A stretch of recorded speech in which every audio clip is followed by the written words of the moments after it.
On the day of the school visit, as I walked down the hallway, Shelley noticed me. She flashed a brief smile and started to wave, but quickly stopped and lowered her hand, her expression turning serious. It seemed like she wanted to talk to me, her mother, but something inside held her back. We used to be so close, going shopping together, but recently, she's been locking herself away in her room and won't smile at me anymore. Still, seeing her getting along well with her classmates at school gave me some relief. After the homeroom session ended, I rushed over to her homeroom teacher as they walked out of the classroom. At home, I only know the Shelley who stays closed off, but I thought the homeroom teacher might have noticed some change in her feelings. I was afraid to hear her true feelings, but as her mother, committed to protecting and raising her, I knew this was a path I couldn't avoid. "Excuse me, I'm sorry to bother you, but could I talk to you for a moment?" Shelley's mother. "This is perfect timing. I've been meaning to talk to you as well."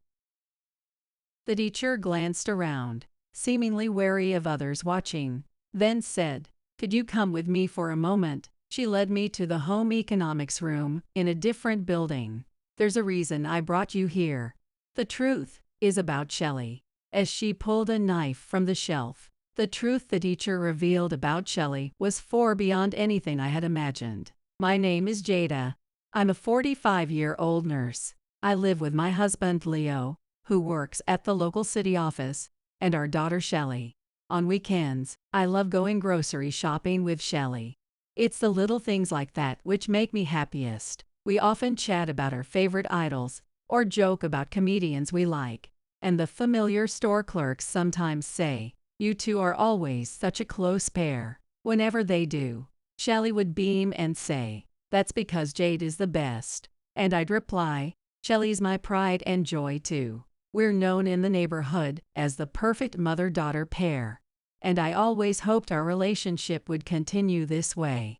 The truth is, there's no blood connection between me and Shelley. My husband Leo was previously married, and Shelley is his daughter from that marriage. But after living together for over 10 years under the same roof, I've come to see her as my own daughter. It's often said that when parents divorce, it's hard for a man to get custody of the child. The reason Leo was able to gain custody of Shelley was due to certain unusual circumstances. When she was very young, shortly after she was born, her birth mother reportedly yelled at her and even hit her repeatedly. I don't know all the details, but Shelley suffered deeply, not only physically but emotionally as well. It was only after a neighbor reported the situation to the police and child services that Leo, who had been prioritizing work, finally became aware of his daughter's plight. When I first met Leo, he was constantly lamenting his failures as a father. I focused too much on work, leaving the parenting to her. I'm just as responsible for what happened. I met them when Leo came to the hospital where I worked as a nurse. At first, our relationship was simply that of a nurse and a patient, but over time, through small talk, we began to be drawn to each other. Eventually, when we both started to think seriously about marriage, Leo told me about Shelley's past. When I first met her, she was only 3 years old, tightly clutching a teddy bear that Leo had given her as a birthday present. "Nice to meet you, Shelley," I said, reaching out for a handshake. But Shelley instinctively pulled her hand back. "Are you going to hit me?" she asked in a trembling voice. My heart sank at the sight of her. "No, of course not. Shelley, you're a good girl." "No one would ever hit a good girl," I reassured her. "Really, really for real? You won't hit me or throw water on me." I hugged her trembling little body. "I'll protect you, Shelley," I whispered in her ear. As she buried her face in my chest and sobbed, I stroked her hair and silently swore to make her happy no matter what. "You can call me Jada, okay?" She still seemed a little wary of me. Given the pain she had endured from her birth mother, it was understandable. Even so, I wanted to spend as much time as possible with Shelley on my days off from work. At night, I would get into bed with her, reading her storybooks until she fell asleep. "Stop, no," Shelley's scared, so scared. Sometimes, she would wake up in the middle of the night, crying.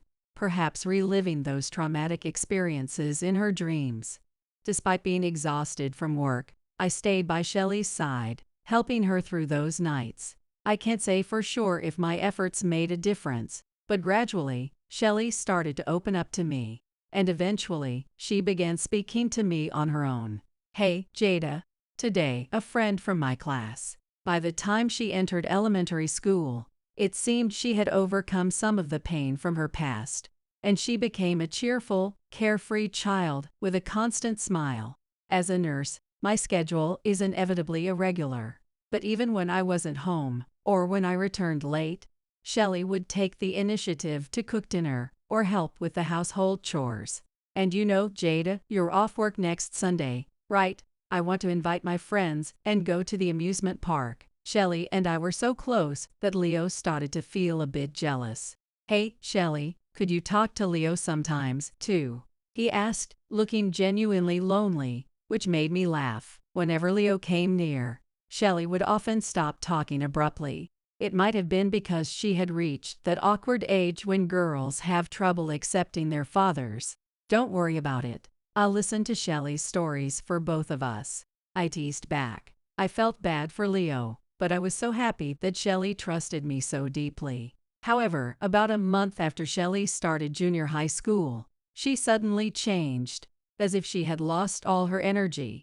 The shift from elementary to junior high school, and the drastic change in her surroundings likely played a part. Still, the fact that Shelley, who used to talk to me about even the smallest worries, had now become so quiet, made me incredibly anxious. She still helped with cooking, cleaning, and laundry, just as she always had. But the Shelley who used to laugh and tell me about her day at school seemed to have disappeared. She used to sit next to me and watch dramas together once her homework was done. Now, aside from dinner and bath time, she retreats to her room and locks the door. What's going on with her? Lately, even when she comes home from school, she doesn't say a word to me and just stays locked up in her room. "Something feels off," I said, unable to shake my concern. I turned to Leo after he got home from work. "You're overthinking it. It's probably just a phase," Leo said, brushing it off with a laugh as if it were someone else's problem. He didn't take my worries seriously. If Shelley was feeling anxious or troubled, I wanted to help her as a mother. I had promised Shelley and myself, from the moment we met, that I would make her happy no matter what. Yet here I was, unable to notice my daughter's pain, unable to help her, and it made me feel utterly powerless. "Shelley, could we talk for a bit?" I asked, standing in front of her room. There was no response. "I made a cake. I'm not sure if it turned out well. I've got some tea, too. Would you like to come out and eat together?" The door cracked open just slightly, and Shelley peeked out from the gap. "Come on, anything you want to talk about. Don't hesitate." She opened her mouth as if to speak, but quickly closed it again, averting her eyes. I didn't want to force the door open. I knew I needed to respect Shelley's wishes and wait for her to come to me when she was ready to talk. Suddenly, I noticed Leo standing behind me. Shelley let out a small gasp, almost like a yelp, before shutting the door tightly. "Leo, something's really wrong with Shelley. She's struggling with something. Don't worry so much. Anyway, if she doesn't want the cake, can I have it?" I wanted Leo to take my concerns more seriously, but it didn't seem like he would. Not knowing what else to do, I sighed deeply. Even when I came home from work, I no longer heard her cheerful, "Welcome back." How long had it been since I last saw her smile? I looked at the calendar, trying to remember the last time she had laughed. "This won't solve anything," I muttered to myself. "I need to focus on her who's here right now, and face her head on." I forced a smile, trying to encourage myself as I looked at my reflection in the mirror. But it was clear that I wasn't fooling anyone, not even myself, with that exhausted face staring back at me. Will the day ever come when we can face each other again, laughing about silly things like we used to? As these thoughts ran through my mind, my eyes unconsciously drifted toward the calendar again. A large red circle marked the end of May, with the word school written beside it. I suddenly remembered that the handout we received from the school earlier in October mentioned a class observation scheduled for that day. I opened the drawer and pulled out the handout to confirm. There was no mistake. Shelley's class observation was only 2 days away. I had been so caught up in worrying about my relationship with Shelley that I almost forgot about it. Facing the mirror once more, I gave myself a pep talk. If you don't stay strong, who will? If you don't toughen up, you won't be able to protect her. The truth was, I had only ever seen Shelley when she was at home, so I had no idea what she was like at school. Maybe her homeroom teacher had noticed some change in Shelley's mood. Luckily, class observation days had become more flexible, allowing parents to come at any time that suited their schedule. This was helpful for me since my work hours were irregular. At Shelley's school, the handout clearly stated in bold letters that parents were welcome to visit at any time on the designated day. I decided to go in the afternoon, deliberately avoiding the morning. If I wanted to have a proper conversation with her homeroom teacher, it would be easier for both of us after school, closer to the end of the day. Though I was nervous about hearing Shelley's true feelings, I had already made up my mind that, as her mother, this was something I couldn't avoid. On the day of the class observation, Shelley noticed me walking down the hallway. For a brief moment, she smiled and raised her hand to wave, but quickly dropped it and returned to a serious expression. It seemed like she wanted to talk to me, but something inside her was holding her back. Seeing Shelley like that filled me with an indescribable sense of unease.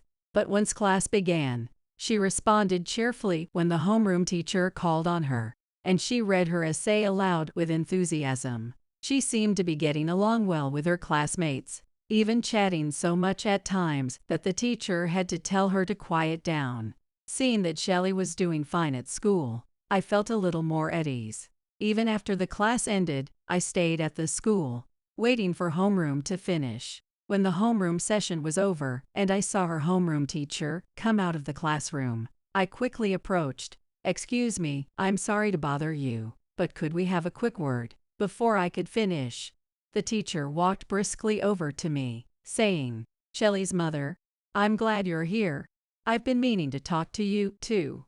Glancing around nervously, the teacher lowered their voice. "Could you come with me for a moment?" I followed them as they led me to the home economics room in a separate building. It seemed like an unnecessarily distant and secluded place to have a private conversation, but there must have been a reason for choosing it. "There's a reason I brought you to the home economics room," the teacher said, their expression grave.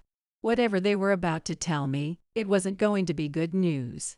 "Has anything changed at home with Shelley recently?" The abruptness of the question caught me off guard, and I didn't know how to respond. Just as the homeroom teacher mentioned, Shelley had indeed been withdrawn lately, and the cheerful light she once showed in front of me was now gone. And yet, I had been unable to support her through whatever troubles she was carrying deep inside. It was at this moment that I fully realized how inadequate I had been as a mother. While I struggled to find the right words, the homeroom teacher glanced around once more to ensure no one was nearby, then took a knife out of the storage room. "Actually, something strange happened to Shelley during the cooking class last month." The teacher began to explain what had occurred.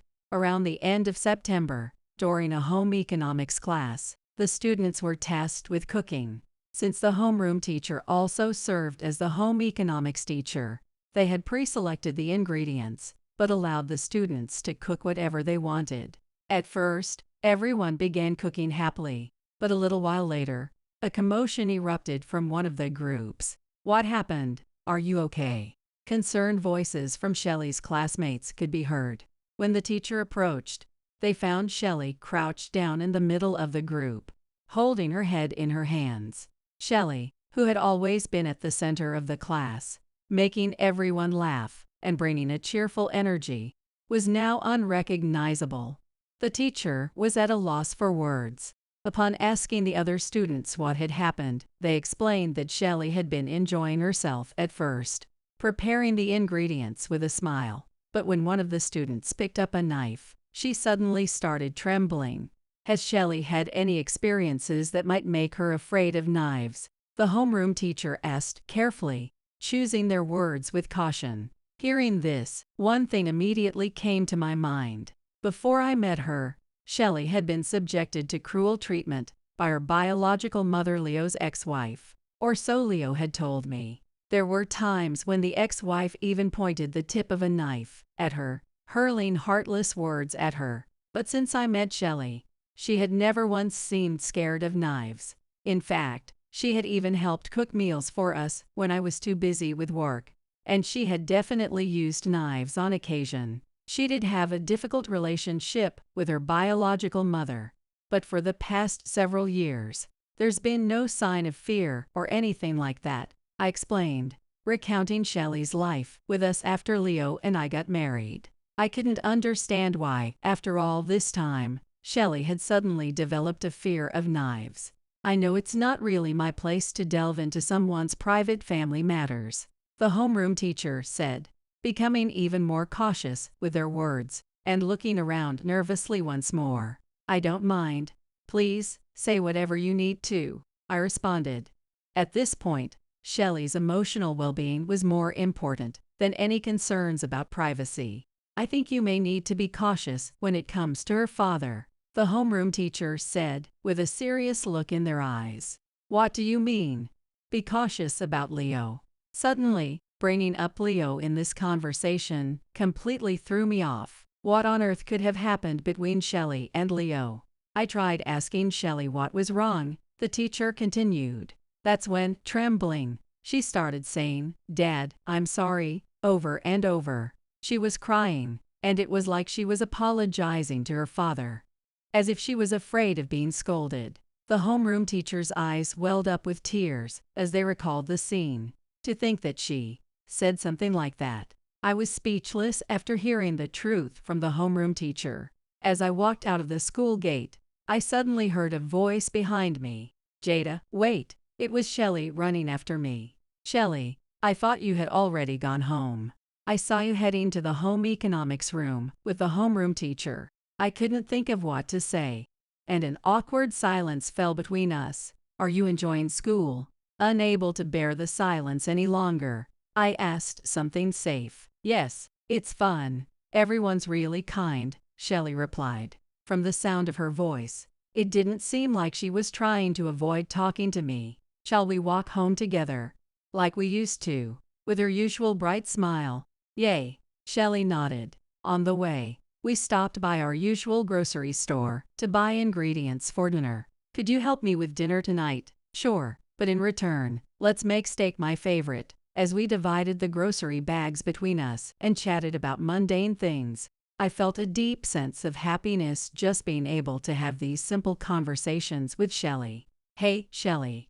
I had a little talk with the homeroom teacher earlier. Shelley, who had been walking just ahead of me, started to slow down. Shelley had always been a smart child, and it seemed like she already had an idea of where this conversation was headed. Still, maintaining her smile, what did you talk about? She asked in a quiet voice. The homeroom teacher told me about what happened during the cooking class, how you were trembling when you saw the knife. Oh, that. Well, her smile suddenly became stiff. It seemed like she was trying to keep up her usual cheerful expression, but her painful emotions were betraying her, slowing her steps. Eventually, she stopped altogether, turning to face me. I can't take it anymore. I was so scared. I just want to forget it, but I keep remembering it. Tears started to roll down Shelley's cheeks, big and heavy. Before I could even ask what had happened, my body moved on its own, and I found myself holding Shelley tightly.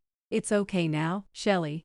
I'm always on your side. Shelley clung to me with all her strength, like a little child, and continued crying for a while. We both forgot about the grocery bags that had fallen to the ground. I didn't ask her anything, and just waited patiently until Shelley calmed down on her own.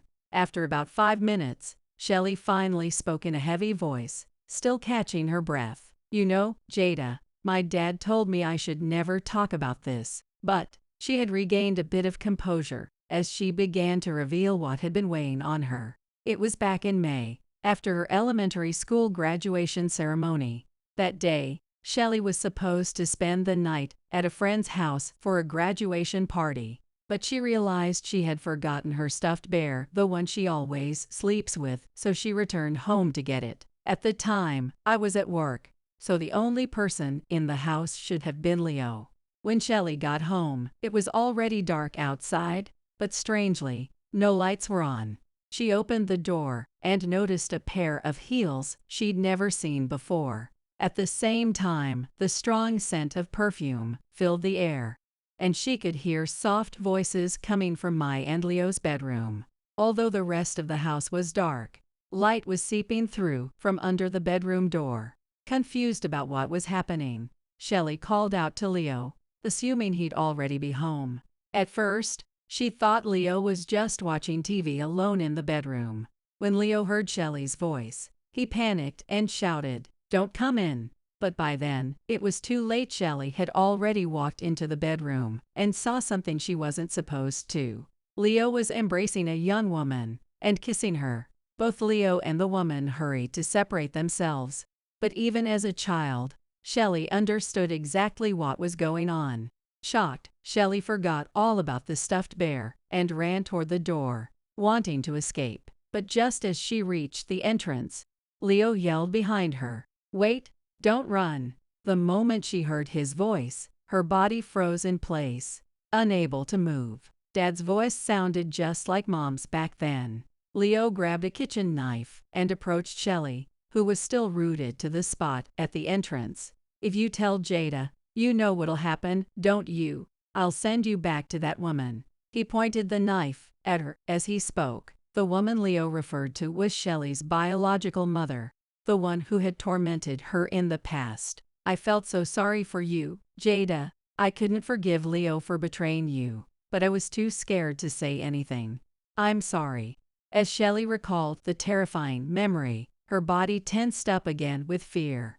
"It's okay, I'm here with you," I reassured her, holding her close, trying to prevent her from slipping back into that fear. Shelley had gone through traumatic experiences in her childhood, including having a knife pointed at her by her own mother. Leo knew that, and yet he had deliberately recreated that terrifying scenario just to intimidate her. What angered me more than the fact that I had been cheated on was that Leo had used the very thing that Shelley feared the most against her. "I will always protect you," I promised Shelley.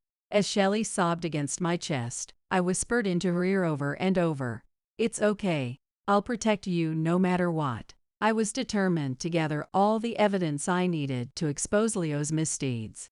I would make sure Shelley never had to cry or suffer again. Once I returned home, I immediately started preparing for my counterattack against Leo. About 10 days later, it was a night like any other. I had just finished my shift and returned home. I was supposed to be on the night shift, but due to a colleague's schedule change, I had switched to a day shift. Of course, I had informed Leo via email, but with his feelings for me having cooled, I wasn't sure if he even bothered to read it. As I approached the front door, I sensed something strange. Normally, when night falls, the porch light would be on, but tonight, not only was the porch light off, the entire house was in complete darkness. Leo's car was in the garage, so someone had to be home. I opened the door and was immediately greeted by the strong scent of perfume and a pair of women's heels lying by the entrance. So this is the pair Shelley was talking about. As I had suspected, he had brought his mistress into our home, thinking I would be out. Clearly, Leo hadn't read my email, or maybe he didn't care enough to remember. Either way, the fact remained that he had betrayed me by bringing another woman into our home. There were only Leo's shoes and the mistress's heels by the door. Shelley's shoes were nowhere to be seen. Perhaps he had driven her away, treating her as a nuisance. I texted Shelley, just to be sure, and she immediately replied, "I'm at a friend's house, don't worry," with a cute emoji attached. The living room was dark, so it was obvious Leo and his mistress were probably enjoying themselves in our bedroom. The thought of him bringing another woman into the bed I sleep in, without me knowing, made my stomach turn with a wave of nausea. But for Shelley's sake, I swallowed the bile rising in my throat and quietly made my way to the bedroom. Who's in there? I threw the door open with force, and in the dim light, I saw them completely naked, wrapped around each other. You! What are you doing here?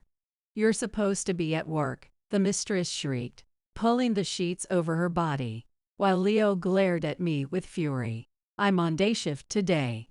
The night shift was rescheduled due to a colleague's change. You're sneaky. You didn't tell me that. I sent you an email. You just didn't bother to read it.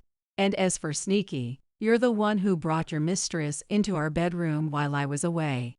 You're in no position to call anyone sneaky. His absurd accusation left me speechless for a moment. I reached into my bag and pulled out a divorce petition I had already filled out, thrusting it in front of Leo's face. I've been wondering when the right time would be to bring this up, but this seems like the perfect moment.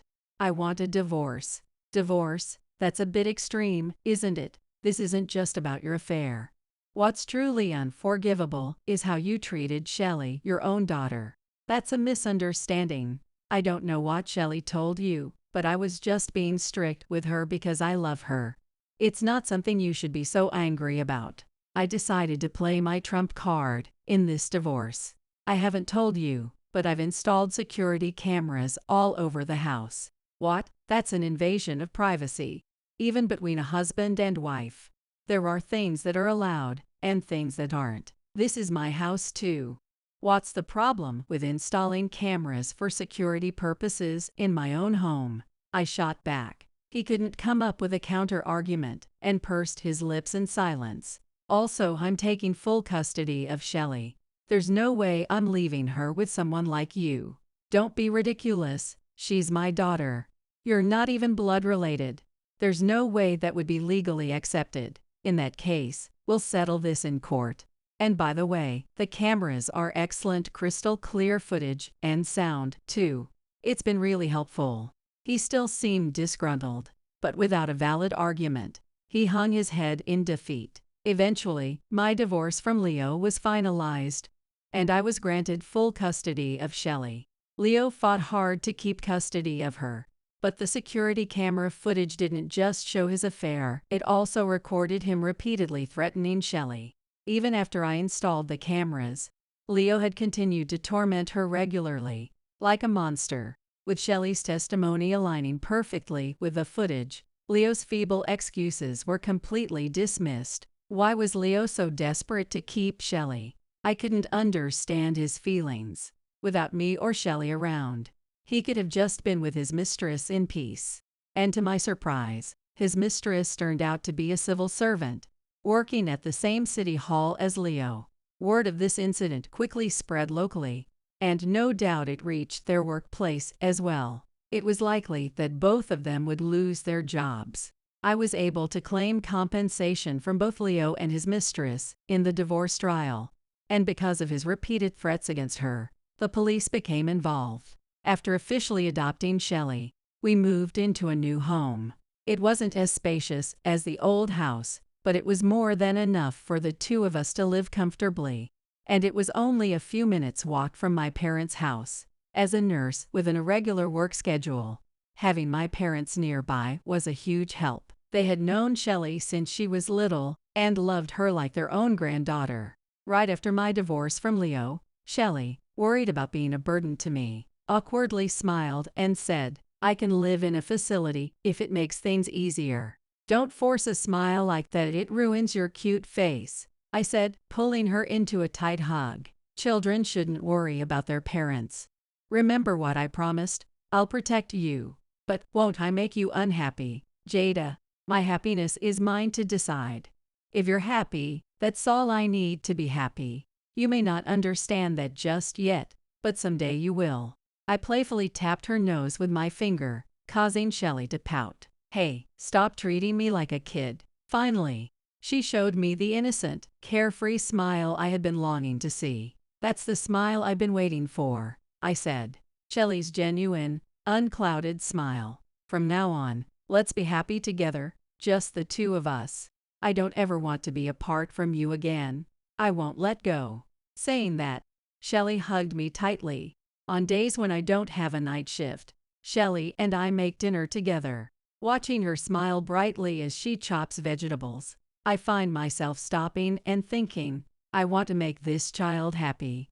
Maybe this feeling is what the world calls love. Jada, you've stopped again. Scolded by my daughter, I suddenly felt embarrassed for letting my mind wander. You're really clueless, aren't you? The inheritance. The inheritance. Hand it over already, said Unity, my sister-in-law, barging in as soon as the front door was opened, happily talking at her own pace.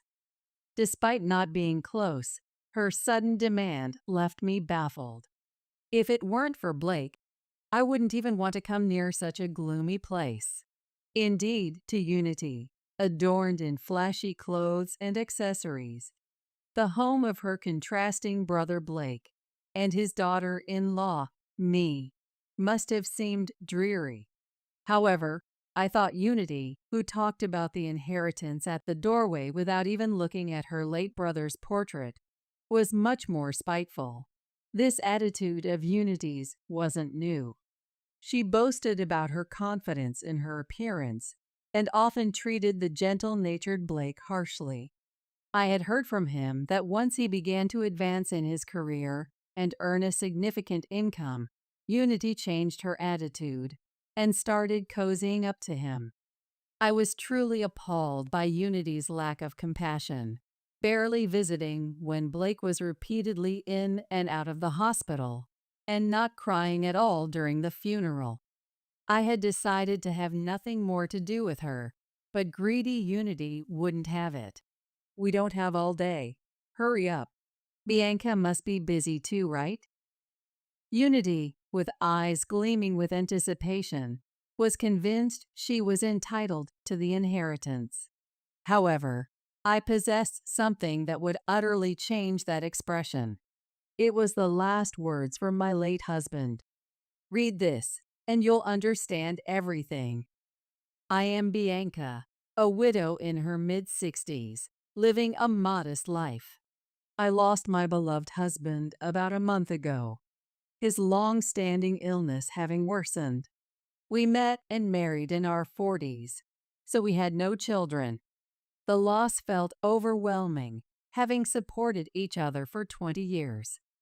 Was there any need to keep cooking for someone when there were no children? I considered following Blake, but embarrassingly lacked the courage. Furthermore, no matter what happens to me, live on without losing heart. Bianca, you're an independent and remarkable woman, Blake often told me. Ignoring his now final words was something I could not do. Life changed drastically after Blake passed away. I witnessed his last moments at the hospital in the middle of the night, then went straight to arrange the funeral, which proceeded smoothly. This time, being too overwhelmed to mourn or dwell on my thoughts about Blake was somewhat a relief. Many people, including my sister and her husband, encouraged me and helped prepare for the funeral, which helped me get through this month. I barely remember this period. Bianca, you did a commendable job as the chief mourner. Blake must be resting in peace in heaven, assured by your strength, my sister later told me. Though everything was new and I was constantly on edge, which led to a few days of illness, it wasn't all bad. More people attended the funeral than I had anticipated. Blake had worked at a renowned company and was a senior executive, so I expected many attendees I wouldn't know. However, colleagues from the company praised Blake's character, and some even shed tears. Among them were people who had traveled from overseas branches, sharing stories of going out for drinks with Blake during his business trips. It was regrettable that I couldn't spend ample time with each of them, but I made sure to note down everyone's names and addresses to send thank you notes and small tokens of appreciation later. My sister and her husband took care of these arrangements, allowing me some respite now. I'm endlessly grateful for Blake's gentle nature, which, I believe, made this possible. I want to boast about being blessed with such wonderful people, but lately, I've had doubts, primarily because of his sister, my sister-in-law, Unity. Despite being 12 years younger than Blake, Unity is still youthful compared to women her age. Her high sense of beauty made her somewhat of a celebrity in the neighborhood, and she is well aware of it, seemingly enjoying her days enhancing her beauty.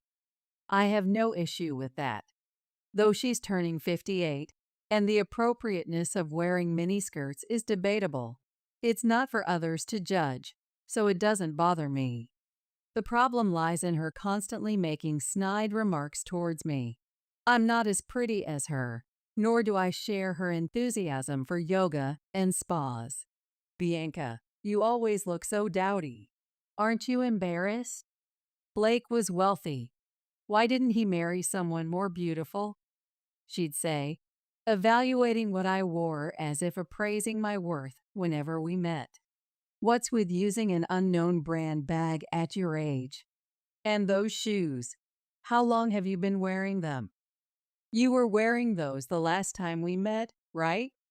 It's easy for me to tell when someone lacks taste, even if their clothes are nice, because it shows in their accessories. Won't Blake buy you any?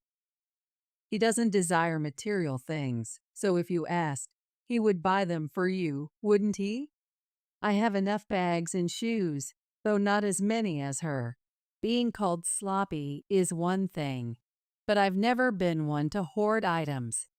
In fact, I make it a point to discard at least one old item whenever I buy something new. So my home is rather clean.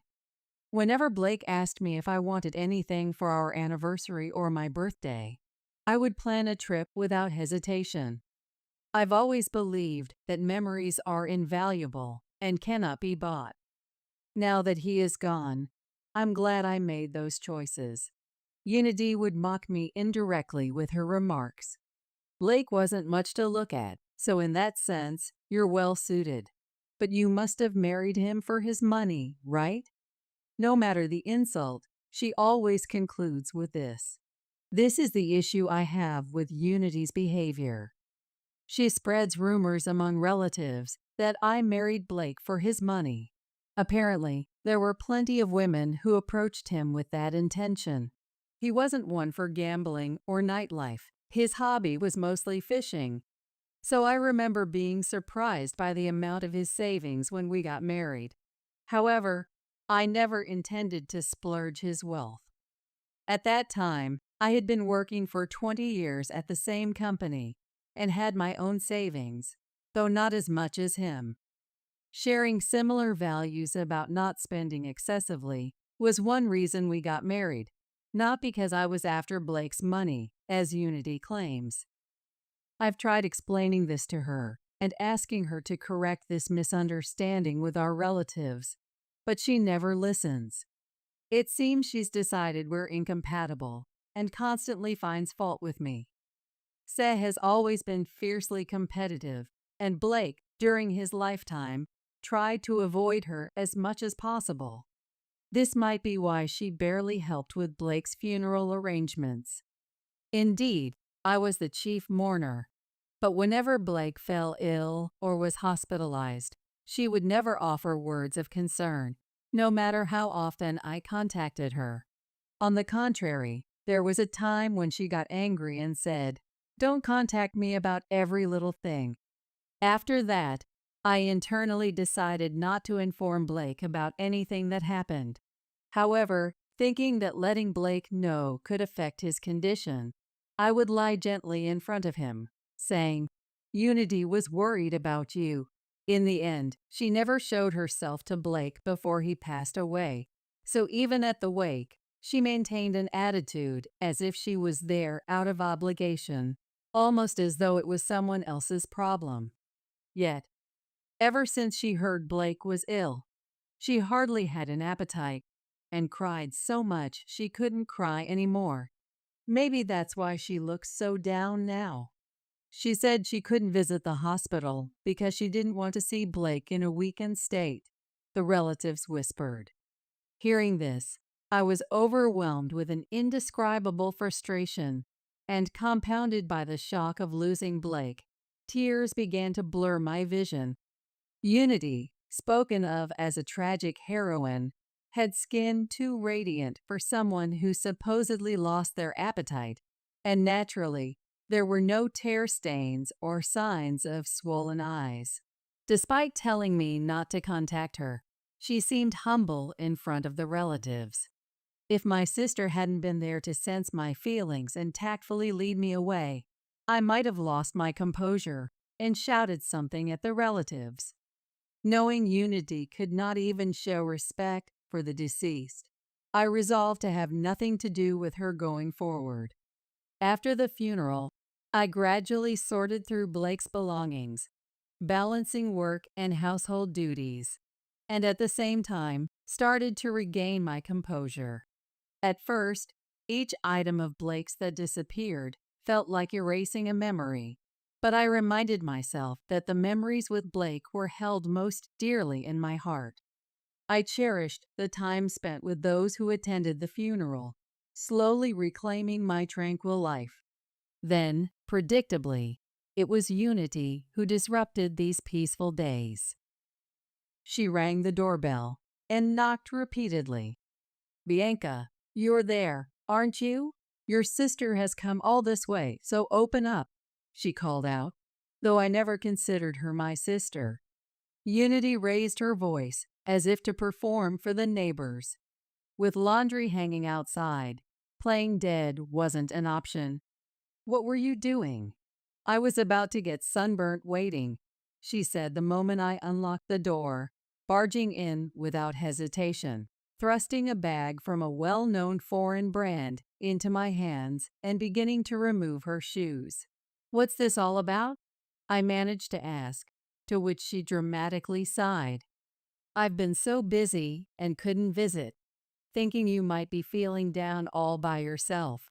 So, I brought something nice," she said, retrieving the bag she'd handed me to reveal its contents while standing. Accessories, perfume, and high-end baked goods similar to those Unity usually enjoyed, none of which seemed fitting for me. Did she really think I would be delighted to receive these? Moreover, her behavior today was unusually gentle. "I may have been harsh on you before, but you were the woman my only brother chose. I didn't want to hand him over to a gold digger. But seeing you at the funeral made me realize you're different. Only someone who truly loved Blake could shed so many tears and give a speech with disheveled hair, disregarding what others think. It seems she's not used to praising people. Even when she tries to appease me, she can't help but comment on my appearance or actions. However, the way she looked at me carried a sort of passion, as if she was in the presence of someone she respected. Unity's overtly changed demeanor only left me utterly bewildered as she continued to shower me with what seemed like compliments, despite my growing discomfort from not knowing what she truly thought. "I'm sorry. I still haven't settled the estate affairs. It's not in a state for visitors right now," I conveyed gently. Her eyes narrowed, returning to her usual cold gaze. "Do you really think I came all this way just to see your annoying faces?" she shouted. "It's about the inheritance, obviously. You shouldn't have to be told that." "What?" Confused by her gesture, indicating I should hand something over, I was at a loss. "How long do you think I've been waiting?" "I have a pretty good idea of how much Blake earned, so I know roughly how much I should be getting from the inheritance. It's pointless for you to try to keep it all. Hand it over now. If you're thinking of deceiving me, I'll call a lawyer and the police. The division of property is being handled by a lawyer, so there's no deception involved. Don't play dumb. I'm entitled to a share of the inheritance, aren't I?" she yelled, her face turning red. Given that Blake and Unity were siblings, it would be natural for Unity to have a share. However, Blake often spoke about this issue, expressing his concern. Unity, known for her beauty, alongside their parents who favored her, had bullied Blake since childhood for his looks. To prove them wrong, Blake excelled academically, attended a national university through scholarships and part-time jobs, and eventually climbed the corporate ladder in a major company. The only times Blake spoke of himself were about overcoming those dark times. Naturally, anyone would be troubled at the thought of such a person receiving an inheritance. When Blake confided in me about this dilemma, I urged him to decide for himself. I only learned of Blake's decision after his passing. Unaware of this, her demeanor shifted dramatically, railing against me. For a daughter-in-law to almost take the entire inheritance, you're just as greedy for money. I always suspected something fishy about you marrying that plain man after 40. The only reason to spend a lifetime with someone who has no merit but his wealth. I listened patiently to your talk of love, values, and all that.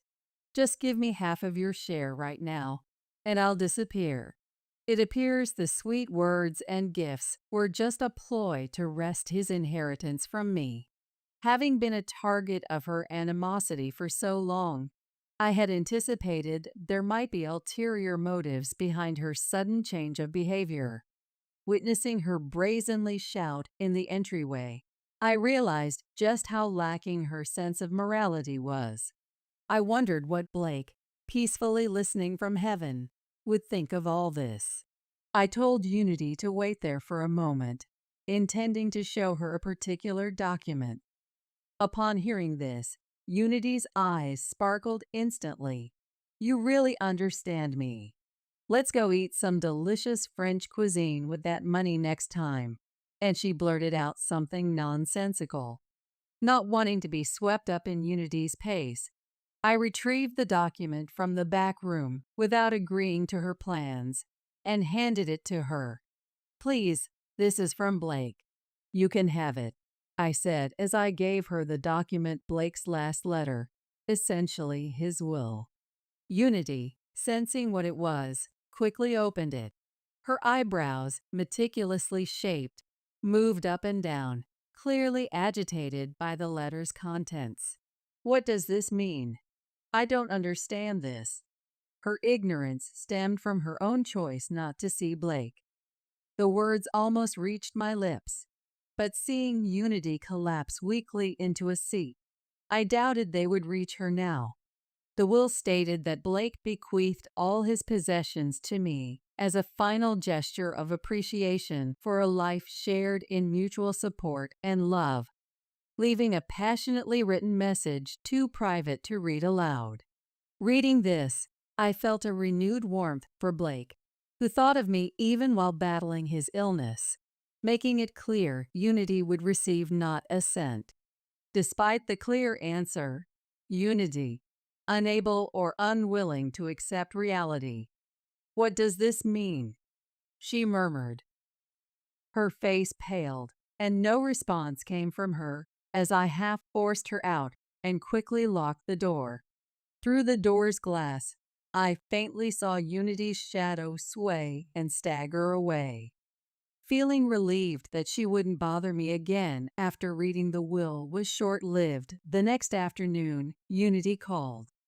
I never thought you could be such a villain, Bianca. How dare you deceive me? Her fury was palpable even over the phone, sending a chill down my spine. But I had done nothing wrong, nor did I deserve to be slandered as a villain by her. I was about to respond with renewed determination, but she cut me off. You're probably feeling pretty good about knocking me down, aren't you? But sadly for you, you're about to experience real pain. This is your punishment for angering me. Don't think apologizing now will make me forgive you. I could vaguely understand she was talking about the inheritance, but I had no idea what she meant by me feeling pain or apologizing. Confused and silent, perhaps she thought my silence was hesitation, as she began to laugh loudly. See, it's too late for apologies. I'd love to visit you right now, but I have an appointment with my lawyer, so I'm busy. Her triumphant statement made no sense to me. Why she needed a lawyer or why she felt the need to inform me about it was beyond me. Instead of bothering with me, she could have gone to her usual yoga or spa sessions, I thought idly, only to be interrupted by her yelling. Don't you understand the situation? Talking to you is just frustrating, a real beauty killer. I'm not satisfied with the division of the estate and am preparing to sue over it. Whether you schemed in secret with your husband or not, it's inconceivable for a daughter-in-law to take everything. It's against the law. Thinking showing me Blake's will would silence me was a big mistake. To think you'd exploit a sick Blake for your gain, you have no conscience. I have a right to the inheritance, and I intend to claim it. It seems she was under the impression I was hoarding the inheritance by manipulating Blake to write the will in my favor, which finally broke my silence. It would be a waste of your time to go. The will was directly handed to a lawyer by Blake himself. I only read it afterwards, so there was no trickery involved. Plus, I've been informed by the lawyer that you have no claim to the inheritance. So, I think it's best if you didn't bother, as you're unlikely to be taken seriously. My calm response only angered her further, her voice growing louder. What's with that attitude? You won't be able to act so smug for long. Just wait. I'm serious. I've been calling repeatedly since yesterday and finally got an appointment. The lawyer understood my determination. Surely they'll be on my side and manage to get compensation from you. Just you wait. With those words, reminiscent of a cartoon villain, she hung up. Why she called when she wouldn't listen to anything I said was beyond me. Perhaps she thought the mention of a lawyer would rattle me, enjoying the thought of my unease. Far from reflecting on not receiving a cent from her own brother, she seemed rather invigorated by her resolve to take what she believed was hers by any means necessary. Months passed without incident, and I managed to sort through Blake's study, which had been cluttered with various items. In parallel, I gradually packed up, leaving the house filled with memories of Blake and me. Blake had always wanted to retire to a quiet house in the suburbs, and I decided to fulfill that wish. Selling the house and land we lived in, I moved to an area where my sister and her husband lived, using the proceeds as a down payment. While it's regrettable we couldn't do it while Blake was alive, our dog Max, who had been with us for over 10 years, seemed to enjoy the new home. Letting go of the house meant I had far fewer belongings, but the thought of gradually making the new place comfortable brought me some hope for the future. Yet, the strange feeling of Blake's absence persisted, and the lack of furniture only seemed to amplify the loneliness. Especially when Max was sleeping, I found myself lost in thought more often than not, knowing it wasn't particularly healthy. As if interrupting my days, my smartphone suddenly blared one day. Half asleep and without checking, I answered during a TV show. "You're trying to ruin me, you curse." It was Unity, screaming without any preamble, which instantly woke me up, though it was still unclear what she was ranting about this time. Sensing my silence, Unity didn't wait for a response before continuing. "It's your fault I'm getting divorced. The inheritance didn't come through because of you." What? My surprised response was more out of formality. I had guessed the situation. Likely, Unity had told her husband she would receive a portion of Blake's estate, and their relationship soured when that didn't happen, a fragile marriage, to say the least. Blaming their issues on me was hardly fair. Don't just stay quiet. Apologize. Your fault. I can't live properly now. What am I supposed to do all alone? Why don't you work? You're still young in your 50s, I retorted, causing Unity to fall silent. Whether irritated by the suggestion to work or caught off guard by the mention of her age, Unity needed to face reality eventually. If you were living on your husband's salary, you shouldn't need the inheritance, right? Why did it lead to divorce? My husband was after Blake's estate from the start. If Blake's inheritance wasn't coming through, then he had no further use for me. Despite having spent decades together, he claimed all was ruined because of me, a woman whose only assets he saw were her looks and money. He even said he wanted his time back, expressing his anger dramatically. Why should I be the one to get yelled at? My husband is a pitiful man with a low salary. I'm the one who wants my time back. I had only met her husband at family meetings and then yearly at Christmas gatherings. Like Unity, he had a flashy impression, fond of brand name clothes, accessories, and luxury cars. Given her mention of his low salary, it's likely they both had been eyeing Blake's wealth for some time, probably spending recklessly without any savings. Having lived lavishly on her husband's dime, Unity wasn't in a position to make claims. Marrying someone for their money and then squandering it was their own fault. Even after consulting with a lawyer, I was turned away, told I had no claim to any inheritance. Everyone's making a fool of me.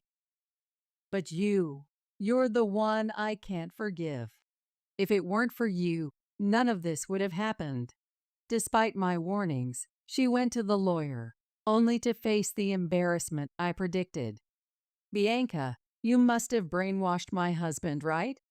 He said he should have married someone like you. Why does he mention your name? You must have seduced him behind my back. That's the only explanation. Why would you think that? I don't even have his contact information. Lies.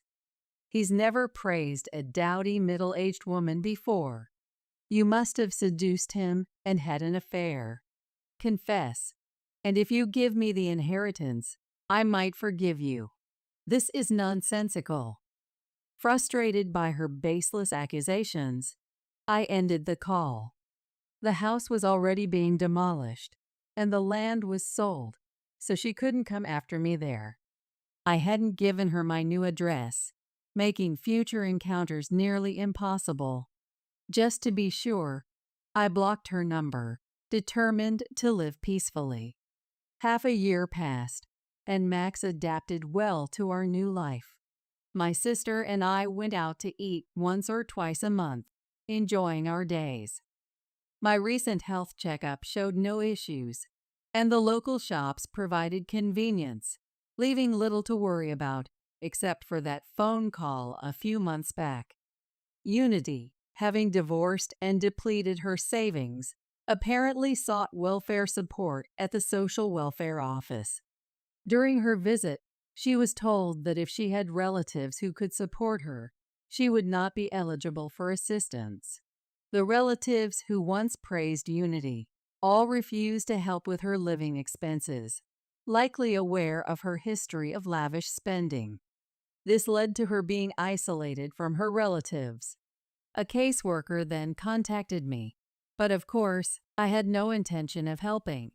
Considering how she and her ex-husband had approached us with financial motives and her disrespectful behavior, even at the funeral, I felt no obligation to assist her now. Despite her accusations of me being money-minded, it was Unity who had succumbed to her own greed. I'm unaware of her current situation.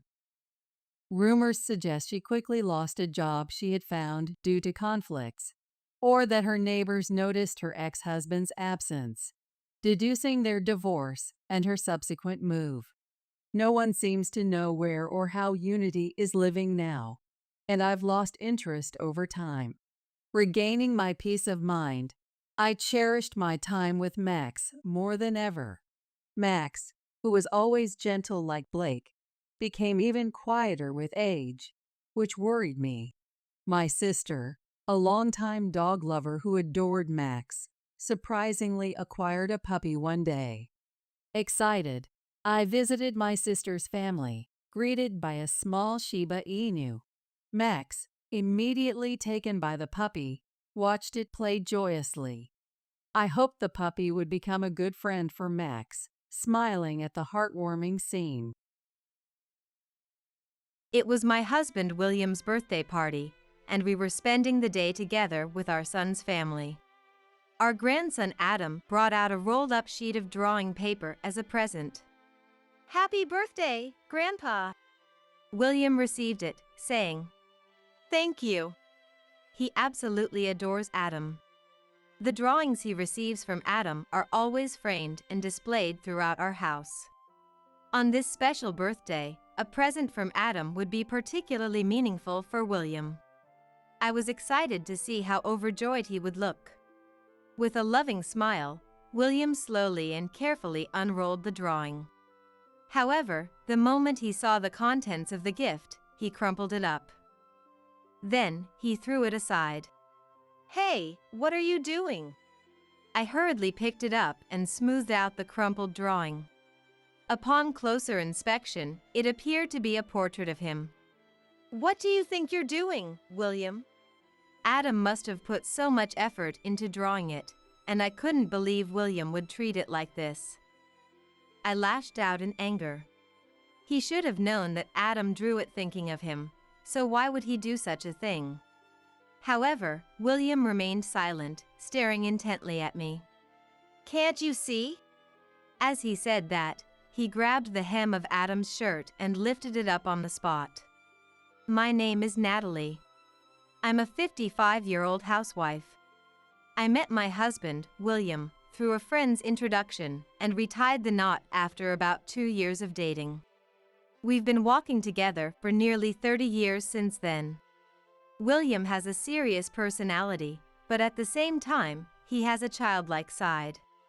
Like a big kid, he laughs a lot, eats heartily, and scolds properly when he needs to. His charm hasn't changed even now." As I pulled out an old album and flipped through it, a photo from when our son was born caught my eye.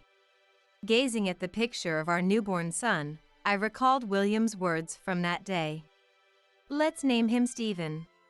On the day our son was born, he said that while looking at the sleeping baby nestled beside me. "I've been thinking about it for a long time. Since I can't give birth to our child myself, I wanted to at least put all my effort into choosing a name." I love that earnest side of him. As I turned the page of the album, there was a photo of me with my art class students. I decided to quit my job and become a full-time housewife when I got pregnant with our firstborn, Stephen. However, I found it challenging to adjust to the leisurely pace of staying at home. Despite being pregnant, I took up a part-time job as an art instructor. Once a week, I taught a small class of 5 to 6 students at a nearby community center, guiding them through various art projects.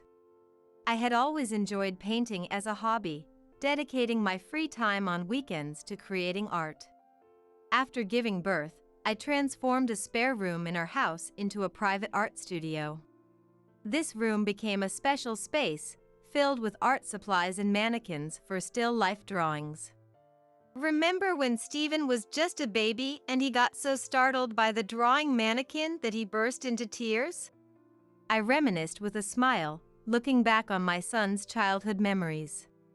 There was the beaming grin on his face when he won first place in the elementary school race. The tense, stiff expression he wore at his middle school entrance ceremony, nervousness written all over his face. The joy radiating from him as he slipped on the uniform of his dream high school after acing the entrance exams. The tears of frustration streaming down his cheeks after losing a crucial game with his school club. The determined, hopeful look in his eyes as he set off for college, ready to embark on a new chapter. And then there was the wedding photo from just 5 years ago, capturing a moment of pure bliss. He walked alongside his bride, Emily, both of them wearing the biggest smiles I had ever seen. Emily looked stunning with her chestnut hair adorned by a lovely tiara, her happiness mirroring Stephen's as they strode together. Both William and I thought they made a wonderful couple, and the entire family showered them with heartfelt congratulations. As it turned out, Emily had fallen head over heels for Stephen at first sight and boldly made the first move, kick-starting their romance. When Stephen introduced her to the family, it became clear that Emily was a woman passionate about sports and health. "Did you know Emily used to play soccer in college?" Stephen mentioned. "Really? That's surprising," I responded. "People often tell me they wouldn't have guessed I was into sports," Emily laughed. "So you're a soccer enthusiast?" I inquired. The conversation flowed effortlessly as they discussed Emily's favorite teams and the positions she played. While I didn't know much about soccer, William eagerly joined in, bonding with his new DIL over their shared interest. Stephen and I could only listen in from the sidelines, struggling to keep up with their lively exchange. Before long, Emily and Stephen welcomed a baby boy into the world. The album contained a precious photo of newborn Adam, swaddled in a blanket, fast asleep. William and I were overjoyed at the arrival of our first grandchild. After much discussion, Stephen and Emily decided to buy a house, moving out of their rented apartment to establish their own family home.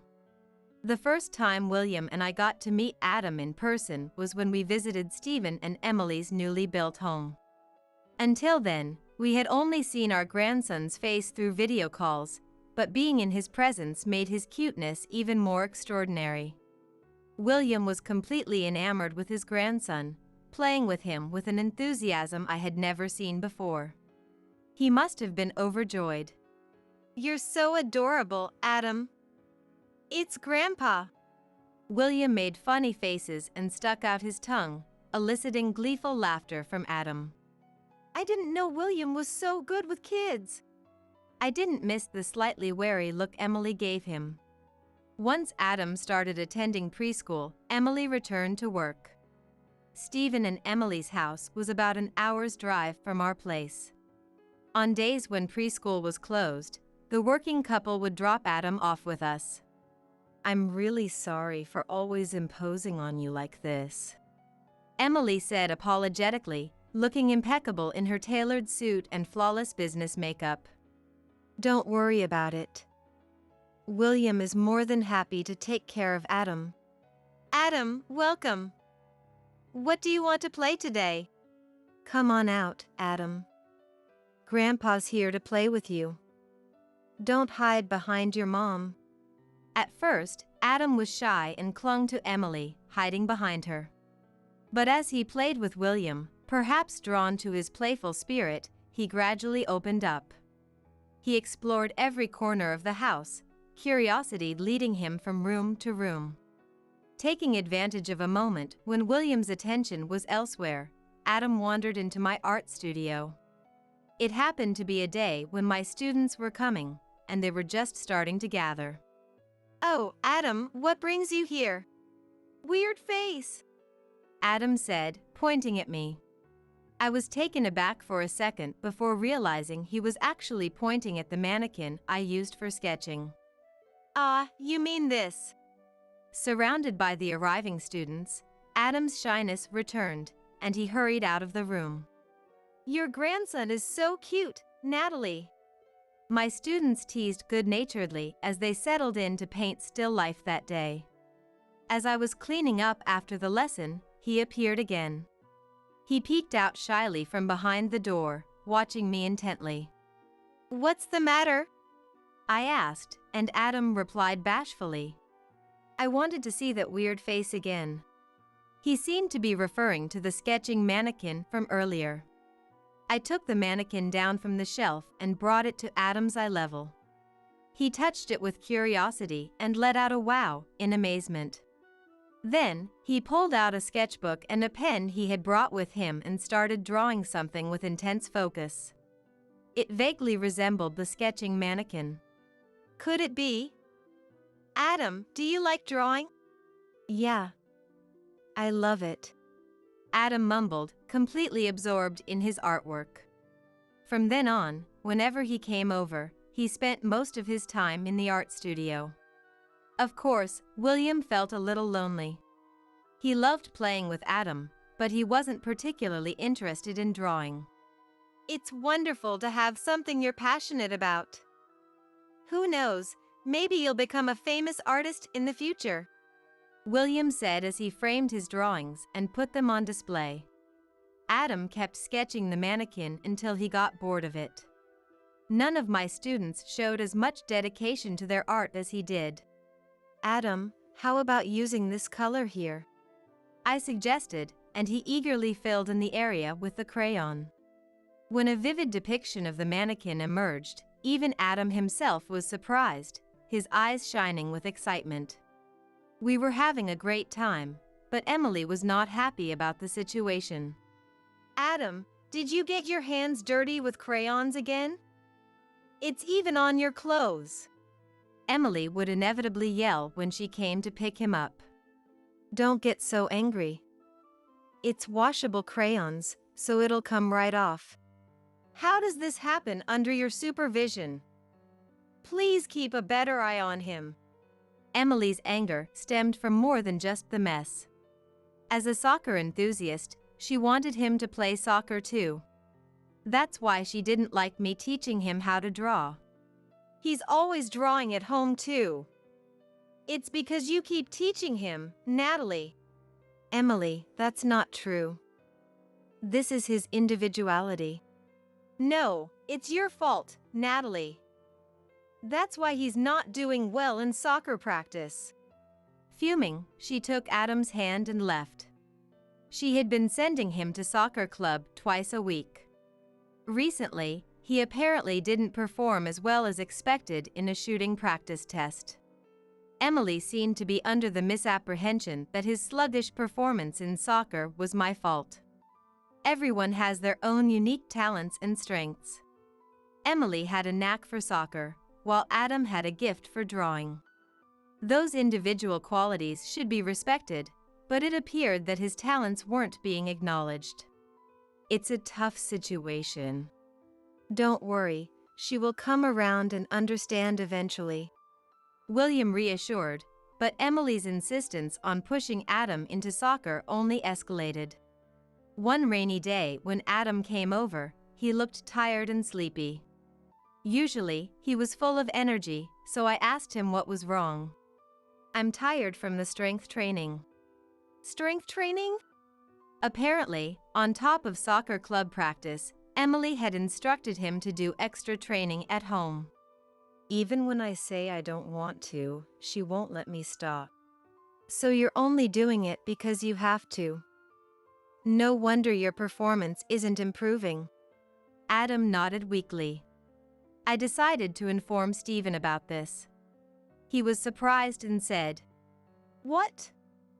Emily told me Adam was doing extra practice because he likes soccer." After that phone call, Stephen began to observe Emily's behavior more closely. She wasn't scolding Adam and forcing him to do strength training. However, he noticed that she was using a stern tone to make him do the extra practice. Come on, hurry up. 20 sit-ups and 20 push-ups each. Stephen saw Adam making a face, struggling to endure it. Emily, isn't it enough that he's doing it at the club? He doesn't need to do strength training at home too. When he pointed this out, Emily raised her voice.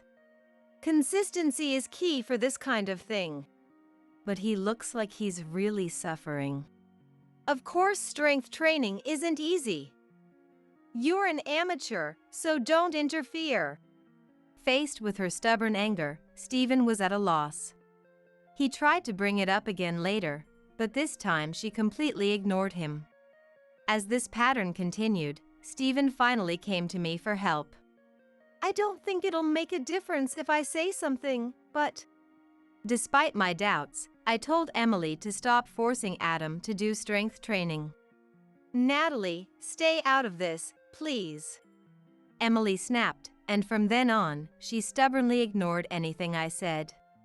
She seemed to despise me even more, and from then on, she stopped dropping Adam off at our house altogether.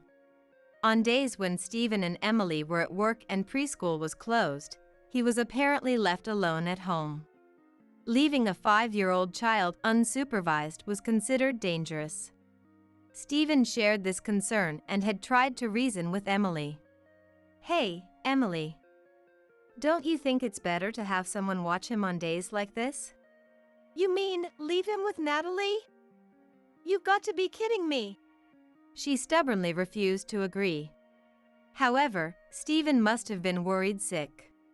He came to me for my opinion as well. It is indeed worrisome to have Adam staying home alone. When I concurred, Stephen was delighted to have his thoughts validated and happily said, "Right? So, is it okay if I leave Adam with you, without telling Emily?" "We don't mind, but..." Keeping Adam's visits a secret from Emily would create a rift of secrecy between the couple. The thought didn't sit well with me. However, the joy of seeing my grandson overpowered my concerns, and I forgot all about it while drawing pictures with him. One sunny Saturday, as I was sketching with Adam, I received a call from Emily. "Adam's there with you, isn't he?" "What?" I couldn't hide my surprise. How did Emily find out? "I've noticed Stephen acting strange lately, so I checked his phone." At first, she suspected he might be cheating, but that wasn't the case. "I found the messages with you, Natalie. Something about leaving Adam with you. It's because it's dangerous to leave Adam alone." I tried desperately to explain, but Emily wouldn't listen at all. "I'll give Stephen an earful when he gets home. Don't interfere with our family anymore." Emily abruptly hung up, leaving me feeling upset and unsettled. I never imagined I'd have a falling out with my son's wife over something like this. How long would this situation persist? It felt like wandering through a maze with no exit in sight. Even though Stephen faced Emily's wrath after that, he still brought Adam to our house. "I finally understand. Adam prefers drawing over soccer." A resolute light shone in his eyes, determined to protect what truly mattered. Seeing his determination, I felt a surge of courage in my own heart. I resolved to focus on nurturing Adam's individuality. I found myself able to think that way. A few months passed, and when the plum blossoms were in bloom, William's birthday arrived. On this day, we always filled the table with William's favorite dishes and invited Stephen's family over to celebrate. "It's a bit lonely with just the two of us, don't you think? It's better to have a big group." At the appointed time, Stephen and his family arrived, and the party began. As we chatted about recent events and enjoyed the delicious food, I noticed Adam's unusual behavior. He seemed restless, hiding what looked like a sheet of drawing paper behind his back. "Adam, you brought a present for Grandpa today, right?" Emily said with a smile, encouraging Adam. "Come on, be brave and give it to him." However, Adam appeared embarrassed and kept his head down. William gently spoke to him, trying to help him out.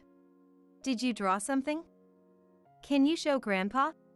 Adam pulled out the rolled-up drawing paper and presented it. "Happy birthday, Grandpa," William said. "Thank you," as he accepted the gift. With a loving smile, he slowly and carefully unrolled it. A present from his beloved Adam should be extra special for William. I was curious to see what was drawn and tried to peek, but at that moment, the instant William saw the picture, he crumpled it up. Then, with trembling hands, he crumpled it further and threw it away. "Hey, what are you doing?" I hurriedly picked it up and smoothed out the crumpled drawing. Upon closer inspection, it appeared to be a portrait of William. "What are you doing?" "Apologize." Adam must have put his heart into drawing it, so how could William treat it like this? I lashed out in anger. Adam had surely drawn it thinking of William, so why? William remained unperturbed and stared intently at me. He had a habit of staring at people like that when he was quietly angry. "Can't you see?" Saying that, William grabbed the hem of Adam's shirt and lifted it up on the spot. "Whoa!" Adam was startled and nearly lost his balance, but managed to steady himself. Beneath the lifted shirt, several small bruises were visible. "What is this?" I looked at William. He pointed his chin at the drawing paper, his eyes urging me to take a closer look. A portrait of William was sketched on the paper. However, upon closer inspection, the positions of his moles and the shape of his nose were slightly off. There were also blue spots on the body part below the portrait. Moreover, in the corner of the paper, the words "Help me" were written in small letters. I had a sinking feeling. Could these blue spots represent bruises on his body? Was the person in the portrait doing something to him? As these thoughts crossed my mind, I glanced at William and he nodded deeply. It seemed we were thinking the same thing. Someone was harming Adam. William had sensed the danger to his beloved Adam and crumpled the drawing in anger. How could this be happening? As William trembled with rage, Stephen asked in a puzzled tone. "Dad, Mom? What's going on?" Stephen also came over to Adam and gasped at his painful appearance. "Adam? How did you get those bruises?" I must have turned pale. With a sinking feeling, I showed Adam's drawing to Stephen. He was shocked too. "This drawing isn't Dad," he exclaimed. "What's the meaning of this? Tell us the truth." Adam burst into tears, startled by the commotion. Seeing this, Emily rushed over and hugged Adam protectively, saying, "Stop it! Those bruises are from soccer practice. Mommy is a liar." For the first time, he rejected Emily and pulled away from her arms. "You and the coach bullied me." Stephen, William, and I were all confused. "I don't even know the person in the portrait. Mommy made me draw it." After saying this in one breath, Adam started crying again, wailing loudly. Emily, looking flustered, stammered, "Well, you see." While all this was happening, Adam revealed everything, bit by bit. Emily had instructed him to draw a portrait of Grandpa for the birthday party. However, the person in the photo she showed him was an unfamiliar man. When he refused, saying he didn't want to draw it, she insisted that he draw that man's portrait. He was told that this was his new grandpa and was ordered to give the drawing to William at today's birthday party. After hearing everything, the gazes of William, Stephen, and myself all converged on Emily at once. Everyone's eyes were demanding an explanation, asking what was going on. When Emily realized that everyone there was on Adam's side, she sighed in resignation. "I found someone else to be his new father. I wanted him to think of this man as his dad." "Him? You mean you were cheating?" "I had already decided to be with him." She spoke in a flat tone, a malicious smile playing on her lips.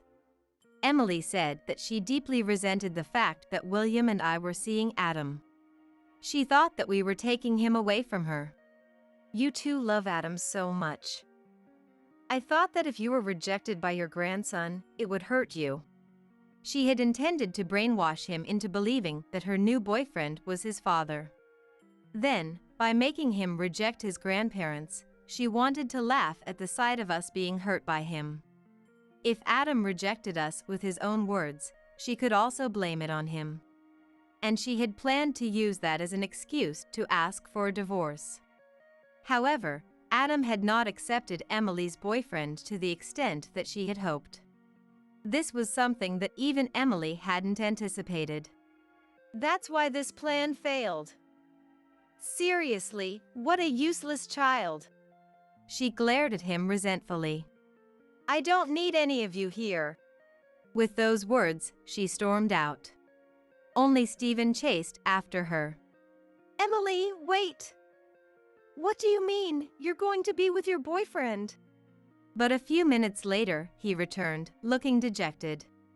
Emily had jumped into a passing taxi and sped away. Later, a text message arrived on his phone. I'm going back to my parents' house. That was all it said, so he had turned back. In that case, let's contact Emily's parents and have them keep an eye on her. At William's suggestion, Stephen nodded in agreement. A few days later, on a day that was warm for the season, almost spring-like, they called Emily over to the house for a discussion. The four of us, William, Stephen, Emily, and I, were gathered in the living room. I want you to take a look at this. Stephen tossed an envelope containing documents onto the table. It was a report from the private investigator he had hired to look into Emily's activities. Ever since Adam started attending soccer club, Emily's appearance had gradually begun to change. At first, we didn't pay much attention to it. However, Stephen became suspicious when she frequently visited beauty salons and changed her makeup. What was even more decisive was when he accidentally saw her exchanges on her smartphone. The person she was talking to wasn't a friend or acquaintance, but a man he didn't know at all. I was shaken when I saw messages like "I want to see you again" and "I like you" with heart marks. Stephen said in a cold manner. Looking at the investigation results, it turned out that the man was a coach from the soccer club. Emily stared at the documents without trying to hide anything. I was planning to tell you after Dad's birthday party, when the timing was right. Stephen spoke in a matter-of-fact tone, but like William, he was quietly angry. I regret not bringing it up sooner. Emily said nothing. After she ran away, we took Adam to the hospital to have his bruises examined. They had turned blue and red, and Adam told us that they were painful. Upon hearing this, the doctor said that he might have been beaten on a regular basis. The club met twice a week, but was he being hit every time? Or was he being hit by Emily while practicing at home? Adam kept his mouth shut and didn't say anything. Emily, were you the one who told Adam to keep quiet? I would never do such a thing. I'm so disappointed in you, bullying Adam while having an affair behind our backs. But I just wanted to blow off some steam.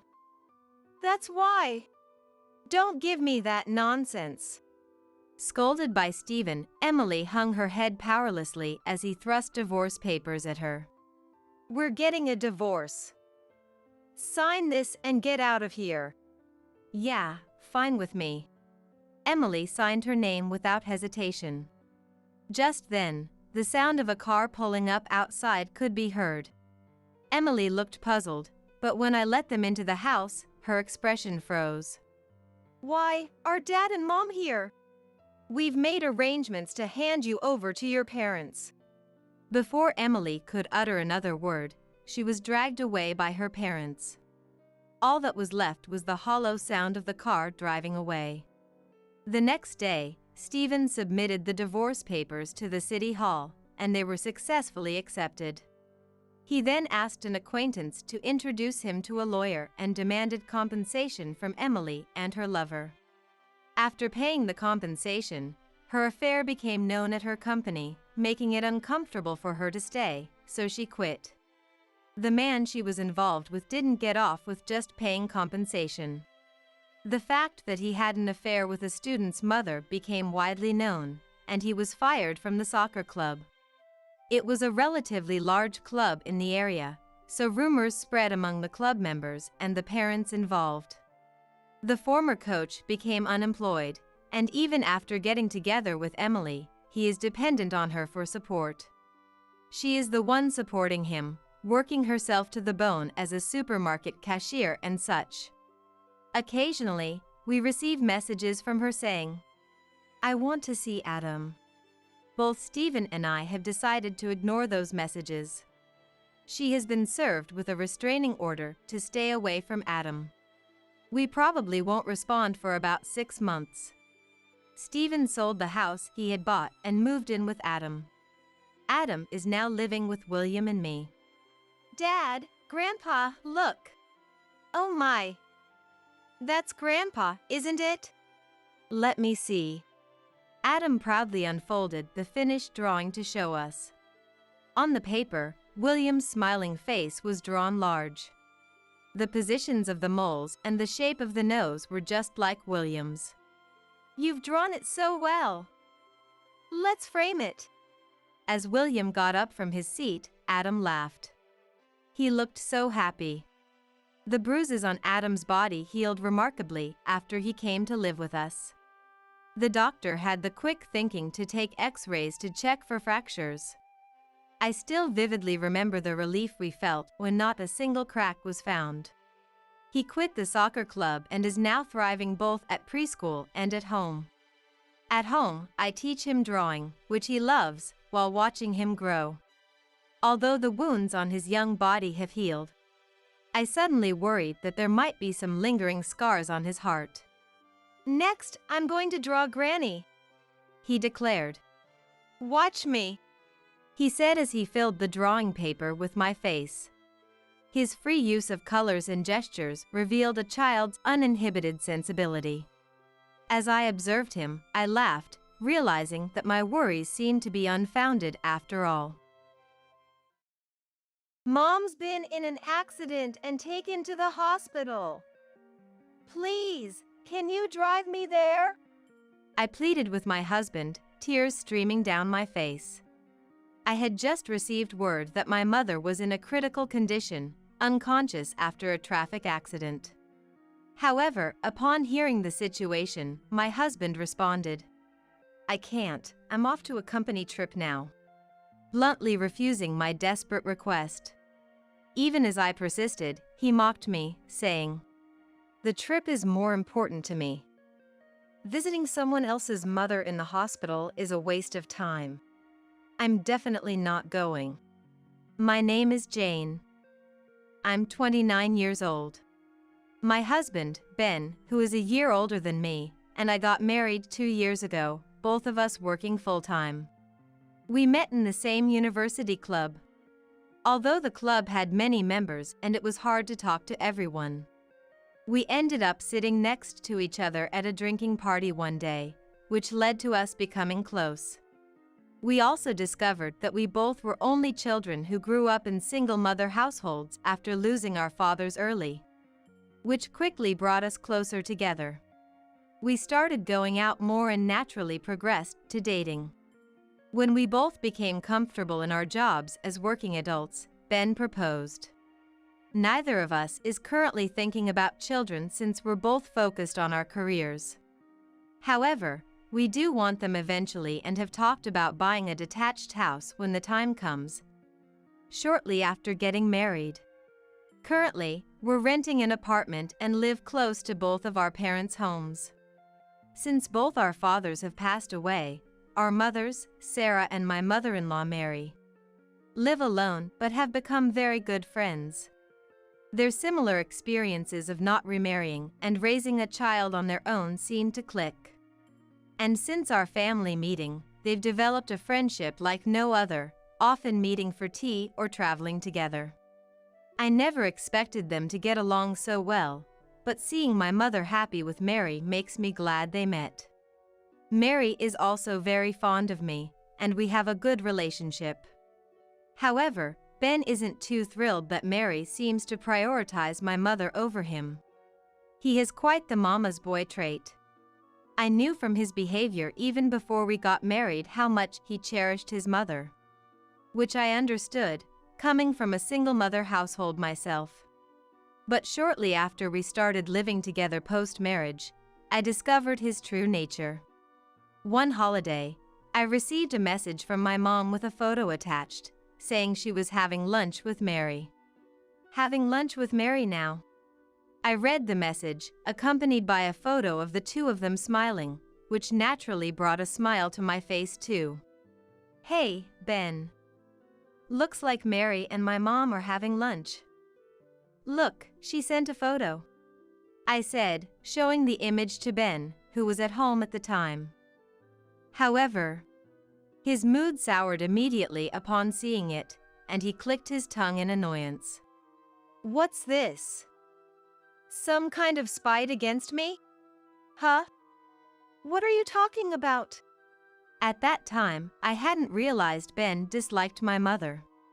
True, Ben often didn't talk much in front of my mother. But I thought it was because we were newly married and he was just nervous. I never imagined he would resent my mother simply because she got along well with his own. Lately, every time I invite Mom out for a meal, she turns me down saying she has plans with Sarah. Doesn't your mother know the meaning of restraint? I was shocked to hear Ben think this way and speak ill of my mother. Mary, too, seemed to have realized early on that Ben disliked my mother. There was a time when we were dining out as a group, and Ben made a snide remark towards my mother, which Mary couldn't stand and scolded him. Ben, what is this attitude towards Sarah? Enough is enough. What? You always side with this person. Haven't you always said I'm your precious son? It's not funny preferring someone you've recently become close with over your own son. Ben retorted, but I honestly found his attachment to Mary to be unnaturally strong. Later, when Ben wasn't around, Mary apologized to my mother and me. I think I've spoiled that boy too much. I'm truly sorry. There's no need for you to worry. I'm not bothered by it either. Ben really loves you. My mother, being gentle-natured and not prone to anger, seemed to accept the situation without blame. However, I could tell right away that she was hurt inside. And Ben, without considering my mother's feelings, progressively worsened his behavior over time. Although Mary would defend my mother, preventing Ben from openly attacking her, he would complain to me whenever my mother and Mary seemed close, eventually even starting to regularly speak ill of my mother. Not long into our second year of marriage, I couldn't take it anymore and had a huge argument with Ben. After a fierce exchange of words, the fundamental issues remained unresolved. And since then, our relationship has become awkward, with less conversation than before. Lately, I've noticed Ben's been coming home late and going out alone on weekends more often. Feeling something was off, I asked him directly. Work's been busy. Lots of overtime and working on weekends lately, he said. Despite his explanation, I couldn't shake off my feeling of unease. Then, one Sunday, when we both had the day off, I noticed Ben packing early in the morning. It seemed he wasn't going to work after all. Just as I was about to ask why he was packing, my phone rang with a call from an unknown number. Curious, I answered, only to find out it was the police. After confirming I was Sarah's daughter, the officer on the line dropped a bombshell. Actually, Sarah has been involved in a traffic accident. My mind went blank. Mom! She was already taken to the hospital, in a critical condition and unconscious. After getting the hospital's name, I managed to end the call with trembling hands. Tears started to overflow as I struggled to think, but knew I had to get to the hospital. However, I don't have a driver's license, so I desperately begged Ben for a ride. Ben, something terrible has happened. Mom's been in an accident and taken to the hospital. Please, we need to go now. But upon hearing the situation, Ben made a face of displeasure and said, What? I'm about to leave for a company trip. I'll be late for the meetup. Deal with it yourself. Flatly refusing my request. A company trip. Today? You never mentioned anything. I realized why he was packing, but I hadn't been informed about the trip at all. And to my shock, he mentioned the trip would last 2 weeks. How can you think of going on a trip at a time like this? Mom might. Enough! The trip is more important to me. Your mother is just an unrelated stranger to me. Visiting someone I hate is a waste of time, and I'm definitely not going. Ben hurled cruel words at me, scoffing. Get out of the way. I have a plane to catch and I'm busy. He pushed past me, whistling as he packed his clothes into a suitcase. Furious, I yelled, "You're the worst! Just do whatever you want!" and left the house, hurrying to the hospital by taxi. Ben went on his trip as planned, oblivious to the crisis unfolding around me. I tried calling him multiple times over the 2 weeks, but couldn't get through. When Ben returned home in high spirits 2 weeks later, I gave him a cold look. Now I have to give Mom her souvenirs. I wonder if Mom's doing okay, he said optimistically.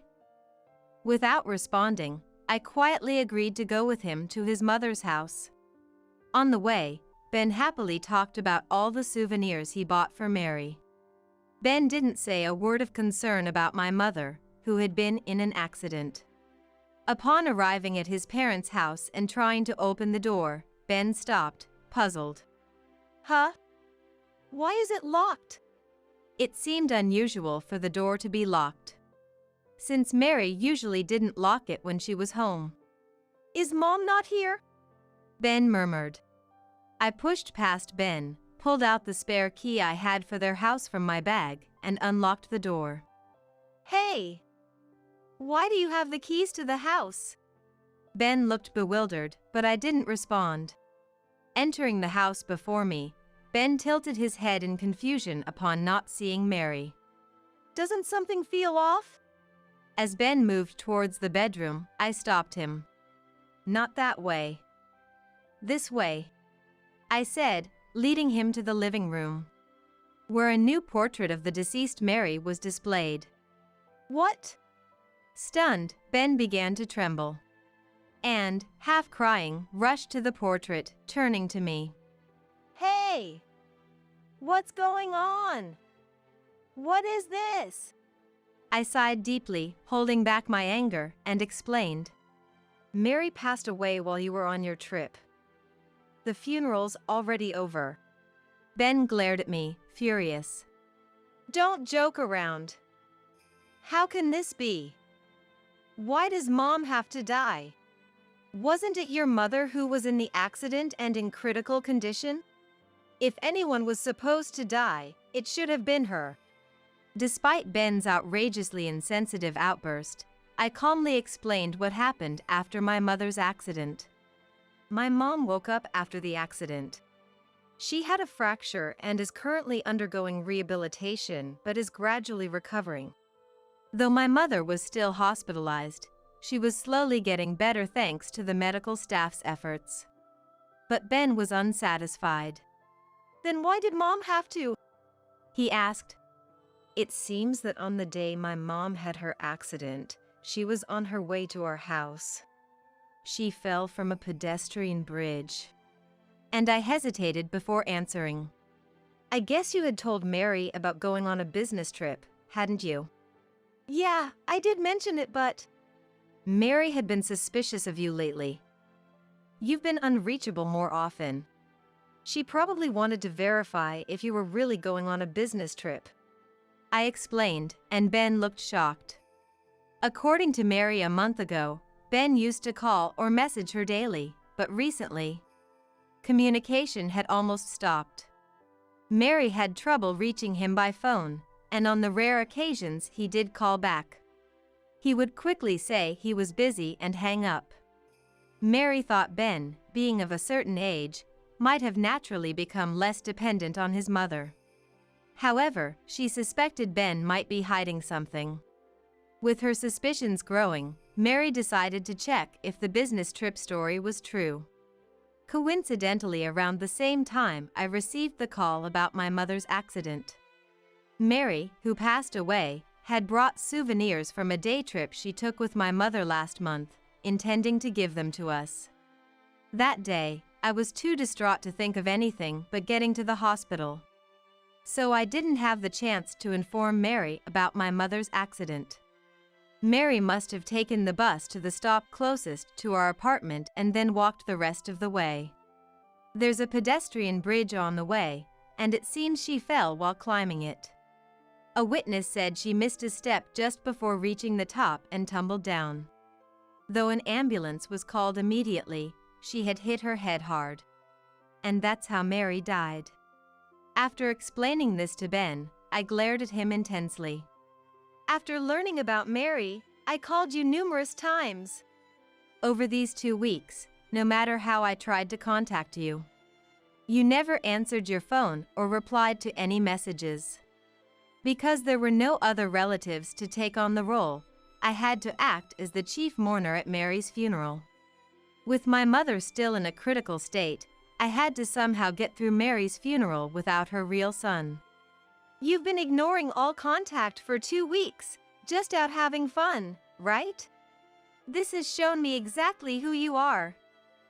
I'm divorcing you.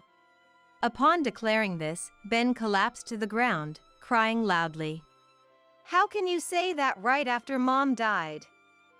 Now's not the time for divorce talk, is it? I didn't contact you because I was always with my coworkers. I had no time. As Ben sobbed and made excuses, my anger only grew. Stop lying! I raised my voice and pulled out a piece of paper from my bag, thrusting it in front of Ben. It was the itinerary for the company trip I found in Ben's room. It says here the company trip was from the 12th to the 19th for 1 week. But you were gone from the 5th to the 19th. You said just before leaving it was for 2 weeks, right? So what were you doing and where were you from the 5th to the 12th? Well, that's... I know. You were cheating, weren't you? And you spent that week with your affair partner, right? As I spoke with certainty, Ben, who had stopped crying, began to panic. What are you talking about? Cheating. I took leave for the remaining week to go on a trip with friends. See, work's been busy, and I needed a break. Fed up with Ben's continued excuses, I pulled out a mobile phone from my pocket.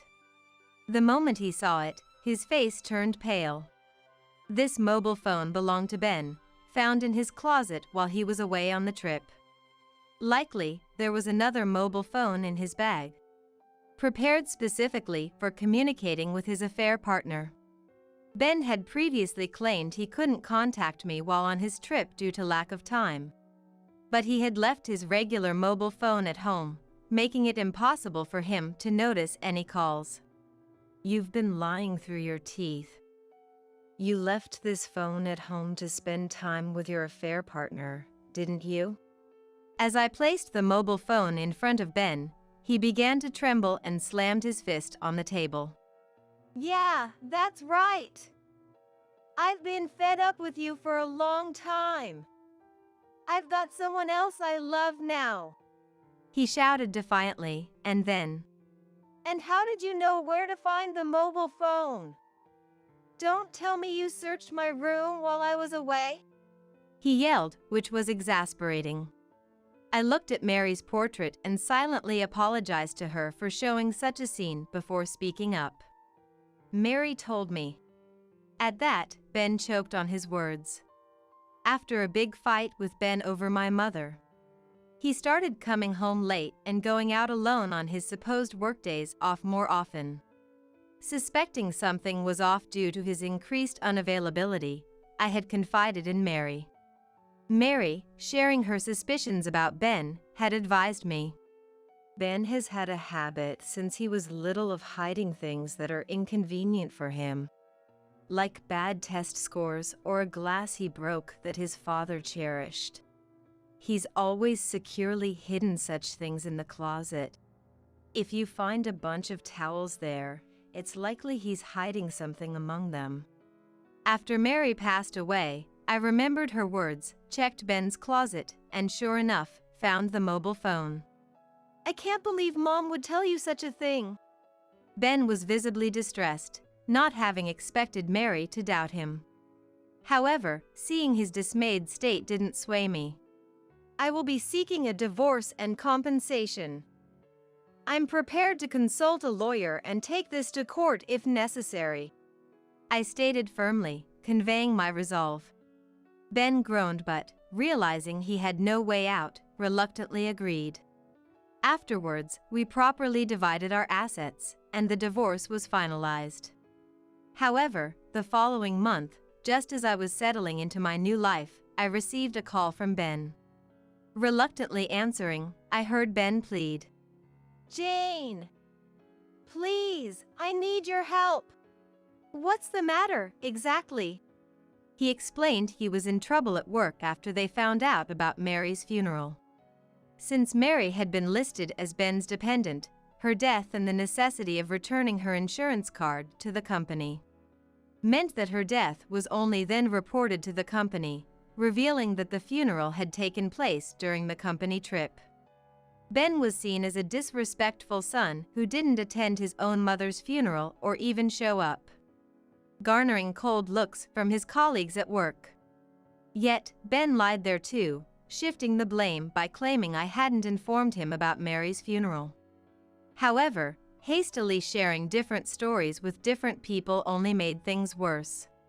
His inconsistencies and contradictions eventually unraveled, revealing his lies. Already viewed as inconsiderate, his repeated dishonesty led to doubts about his character, resulting in his isolation and eventual resignation to escape the situation. Now, without income, Ben is living off Mary's inheritance back at his parents' house. But the fact I didn't attend the funeral is known throughout neighborhood, making me feel ostracized. So, I thought about selling the house, but that's proving difficult. Ben is now recognized by the neighbors as the worst son, feeling awkward even just walking outside. He had planned to sell the family home quickly, but due to its age, there is a lack of interest from buyers. I'm really struggling right now. So Jane, let's start over. Remarry me and let's live together. Hearing this, I was disgusted. He was only reaching out because his situation had worsened. Don't be ridiculous. I've had enough of you. I will never remarry you. Please. I can't go on like this. I don't care about you anymore. You should just live with your affair partner. Rejecting him outright, Ben started to falter. No, we've already broken up. Apparently, the affair partner learned about Mary's funeral and, subsequently, that she was the other woman. Ben had hidden his marital status, leading to her anger and their breakup, leaving him alone. It's your fault. I don't want to be with someone like you. Goodbye. As I was about to hang up. Wait! If you won't agree to remarry, I'll come to your house and argue in person. You're at your parents' place, right? Ben threatened. But I'm not. I immediately responded. Where are you then? I won't tell you. Also, I've recently changed jobs, so lying in wait at my old company is useless. I've already asked everyone to call the police if you show up after my resignation. I decided to sell my parents' house to distance myself from Ben, despite the low likelihood of finding a buyer due to its age. So with my mother's consent, we sold the land after demolishing the house. My mother, having recently been discharged from the hospital, is deeply saddened by the loss of her close friend, Mary. Thus, we moved to a quiet place to live together, and I switched jobs accordingly. Then at least tell me where you are. After all, I've received care from your mother, and I want to visit her. Ben was desperate to find out where I was, but his words only infuriated me. And I was surprised by how cold my response was. Received care? After you've been nothing but trouble for Mom. Don't start saying convenient things now. Besides, Mom has said she never wants to see you again. What? Wait a minute. Jane. Ben was still trying to say something, but I mercilessly ended the call. I then blocked his number and changed mine a few days later. Later, I found out that Ben was being sued for compensation by the affair partner he deceived. And he was in a dire situation. Unable to borrow money due to lack of employment. He's been doing day labor and part-time jobs while searching for full-time work. My mother and I have started a new life in a new place. Relieved to have cut ties with Ben and reminiscing about Mary without stress. Mom couldn't attend Mary's funeral, nor has she been able to visit Mary's grave since her hospital stay and the move have kept us busy. It seems she hasn't fully accepted Mary's death, often crying while looking at photos and videos of them together. I really want to visit Mary soon, she said sadly, so I replied. Yes, we should visit her grave soon. Planning to ensure we don't accidentally encounter Ben. I'm looking forward to making our new life in this new place fulfilling while supporting my mother. On the day we celebrated the 50th wedding anniversary of my in-laws, I arrived late and pulled along my son to introduce him to my sister-in-law, Abigail. This is my son, Mark. Mark, say hello. I'm Mark, I'm 5 years old. Mark clung to me and looked at Abigail, shyly greeting her. Abigail, as I mentioned in my letter, my son has a congenital disability. Before I could finish, Abigail blurted out. EW, what a monster! Don't let it spread to my kids. In that moment, both Mark and I froze as if time had stopped. Abigail's husband didn't say anything, but his look of discomfort was evident, clearly wanting to keep his distance. Kevin and the in-laws were speechless and rigid. I couldn't believe what was being said to such a young child, filled with disbelief. Not knowing what to say to the insensitive remarks of Abigail and her company. I stood there motionless until I heard a voice from beside me. Do people hate me again? Mark looked down, desperately trying to hold back tears. Such words would hurt an adult, let alone a child. It's not contagious. He has albinism, which just means he was born with less pigment. It's still a disease, it can spread. Scarlett, get rid of that ugly kid fast. Get out. My husband was trembling with anger.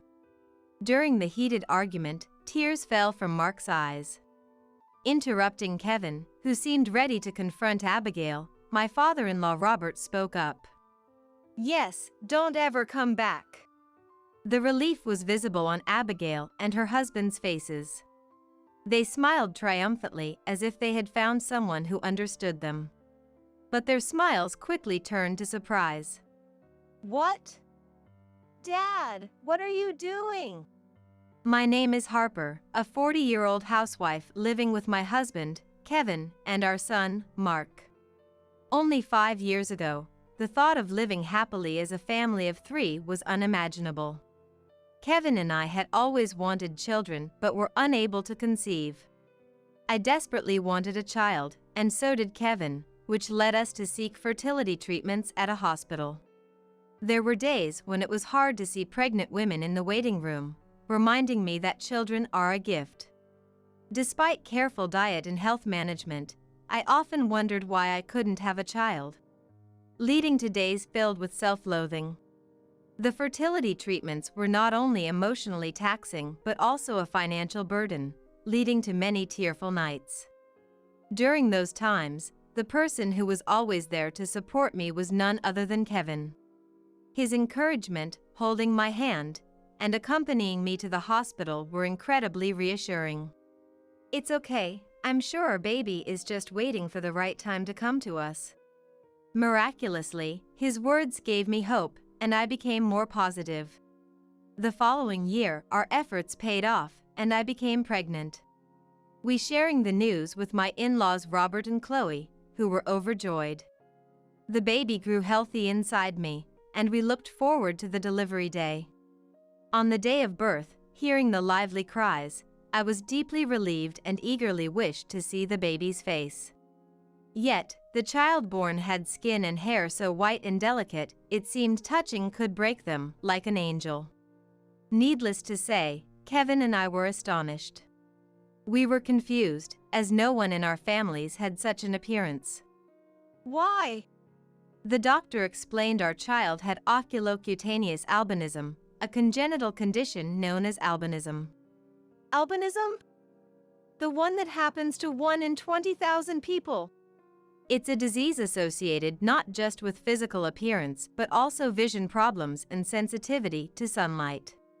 I regretted not being able to give birth to a normal child after fertility treatments. However, seeing the baby, all that faded away, and we embraced our child fully. It doesn't matter if it's a rare disease. Our child is as beautiful and precious as an angel. Exactly. This child chose us. Thank you, thank you. Thus, Kevin and I accepted our long-awaited baby positively and with hope. We named the child Mark and decided to raise him with love. Introducing him as our angel to the in-laws, they were initially surprised, but eventually warmed up to Mark's innocent smile. It might be hard, but you two will surely overcome everything. If you ever need help, we're here for you. The in-laws accepted and promised to love and care for him together. Mark's main concerns were managing sunlight exposure and weak vision. When going outside, sunscreen is essential, and Mark also needs assistive devices for his vision. However, now, thanks to the internet, connecting with friends who share the same concerns has lessened the feeling of struggling alone. There are several considerations in Mark's life, but otherwise, he's a healthy and mischievous boy. Kevin and I are delighted to see Mark increasingly doing things on his own. And before we knew it, 4-5 years had flown by. During this time, we visited the in-laws' house for Christmas, long weekends, and whenever the timing was right. The in-laws live about a 10-minute bus ride away, and from the station. Robert always picks us up in his car, mindful of Mark's condition. Thank you for always picking us up. No problem. I always can't wait to see my grandson. Once in the car, Mark always brightened up. Certainly, he liked cars, but there was a more pressing issue for him. The stares from others. When on the bus, some people would gawk or recoil at Mark's appearance, whispering or turning away. There were even times when people pointed their phone cameras at him, leading us to ask them to stop and shielding Mark from their view. Such actions deeply saddened me as a mother and sometimes made me angry, wondering why they would do such things. Affected by these stares, Mark would shrink into himself on the bus. Especially since turning 5, he would hide behind me or Kevin, or cling to Robert and Chloe, curling up small. Thinking how hard it must be for Mark himself tightened my chest with pain. One night, before bed, Mark asked, "Mom, Dad, am I weird? Does everyone dislike me? Why would you think that?" I replied, "Because, in the train, everyone looks at me so much." Hearing Mark express his feelings was heart-wrenching, and I've never felt more distressed. Kevin seemed troubled too, his brows slightly furrowed. I pulled Mark close, looked him in the eyes, and assured him, "You're not weird, and nobody dislikes you. Even if people look, you can hold your head high." With tears welling up in his eyes, he listened to my words and simply replied, "Okay, I understand. Mark, how about you sleep with Dad tonight?" Okay. Read me a story? Excited, Kevin headed to the bedroom with Mark. Watching them, I stayed in the living room, sighing. The 50th anniversary celebration for Robert and Chloe is coming up, and I'm a bit worried. At kindergarten, there are teachers to support and friends who are told about Mark's condition, which offers some comfort, but public places are a different story. Struggling with this challenge, Mark, Kevin, and I were all searching for solutions, discussing with friends as well. Recently, Kevin brought up the 50th wedding anniversary celebration of the in-laws. Abigail, my sister-in-law living far away, would be coming, and it was suggested we celebrate grandly with her family. Mark hasn't met Abigail yet. It might be a good opportunity, don't you think, Scarlett? Abigail too? Truthfully, I didn't have the best impression of Abigail, my sister-in-law. Her family moves often due to her husband's job, and I've only met them once or twice. When Mark was born, I sent a letter but received no reply. Worried they didn't care about our family, I felt anxious about introducing Mark. When I shared my concerns, Kevin reassured me with a smile, "It'll be okay. Abigail isn't that bad, and her husband has always been nice to me." "Okay," I conceded, perhaps overly concerned about others' judgments. Maybe Abigail and her husband are genuinely kind, and the lack of response to my letter was just due to their circumstances. If they're coming all this way to celebrate their parents' 50th anniversary, we shouldn't dismiss their intent. While I could handle any comments about me, I worried whether Mark would be accepted or subjected to stares like on the bus. But we agreed to include Abigail's family. And so, with lingering anxiety, we approached the day of the 50th anniversary celebration. Due to flight schedules, Abigail's family would arrive later. For this special day, instead of Robert's car, Kevin and I escorted the in-laws to a high-end restaurant. Because we had a reservation, I said, "I'm Harper," and the receptionist led us to our room. Robert and Chloe, smiling happily, held Mark's hand as they walked to their seats. The stylish space, fitting about 10 people, was lit with soft lighting, creating a calm atmosphere. "Grandpa and Grandma are happy." "I'm happy too." "Yes, Mark is happy too." Mark seemed to understand today was special, smiling more than usual. He was dressed in new clothes bought for the occasion, looking even cuter, which made the staff lady smile. After some time chatting, Abigail's family arrived late. They appeared in formal attire, and Scarlett, Mark's cousin, was also dressed in a cute outfit. "Sorry we're late." "Dad, Mom, congratulations today." Abigail dropped her bag and greeted Robert and Chloe. Of course, Abigail's husband and Scarlett smiled and said, "Congratulations." When they settled, I nervously greeted Abigail's family. Abigail, long time no see. Thank you for coming all this way today." "Ah, right." However, she responded indifferently, as if she barely knew me. Gathering my courage, I brought Mark over to introduce him. This is my son, Mark." "Say hello, Mark." "I'm Mark, 5 years old."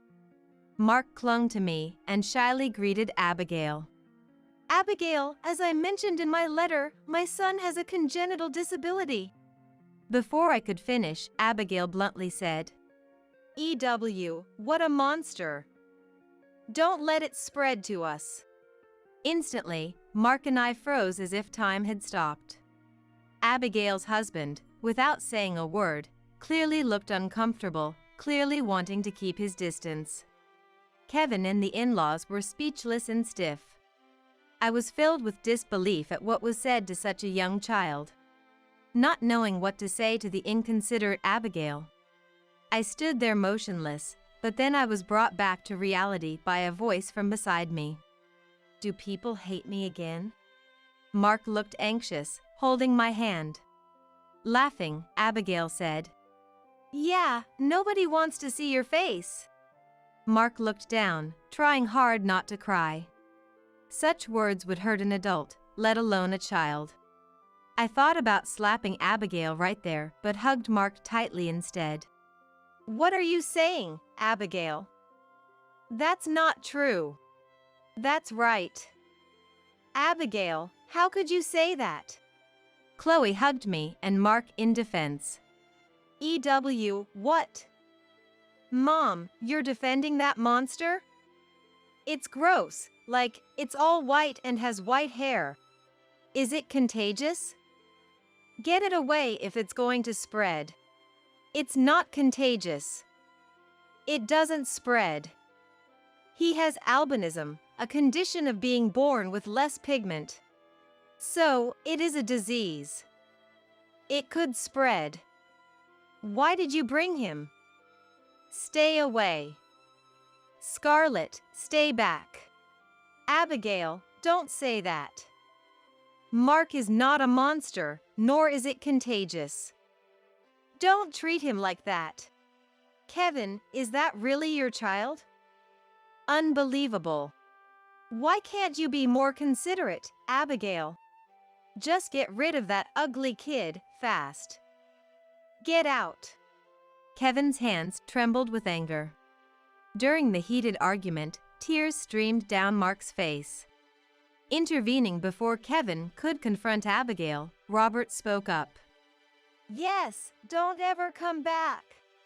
Only Abigail and her husband were relieved by those words. Their faces wore a triumphant look, as if to say they have found an ally. But that smile quickly vanished, turning into a look of surprise. What? Dad, what are you doing? Robert had grabbed Abigail and her husband's bags and threw them out of the room. Then, after clapping his hands together, he turned back to the astonished couple. To treat a polite child who greeted you upon meeting for the first time, like this. That's not my daughter. You are the monsters. I don't want to see such ugly faces. But Dad, what if you and Mom catch it? I'm worried. No need to worry. If you had the heart to worry about me, you could have considered Mark's feelings too. Why didn't you? No, come on, that's just not normal, no matter how you look at it. Stop saying such heartless things. Get out now. Abigail's couple was taken aback by Robert's demeanor, unseen by Kevin and me before. They seemed to want to say something more, but then a voice exclaimed, "Stop it." All eyes, including Kevin's, turned to the source. Surprisingly, it was Scarlett, dressed in her cute outfit. Her cheeks flushed. Albinism isn't contagious, and he's not a monster. Why would you say that? Dad and Mom, that's awful. She declared this with all her might, tears streaming down her face. That alone showed she was angry and hurt for Mark, which made me incredibly happy. Yet, Abigail harshly responded to her daughter. Scarlett, be quiet. You don't know anything. You're the one who doesn't know anything, Mom. I'm so embarrassed right now. Hating Mark without even trying to understand him. I hate you too. Scarlett's almost shouting voice turned Abigail and her husband pale. Undeterred, Scarlett ran to Mark, towering slightly like an older sister, and gently stroked his head. Don't cry. You should smile. You're not a monster, and you're not disliked. The people who say that are wrong. Okay. Both Scarlett and Mark's faces were smeared with tears and runny noses.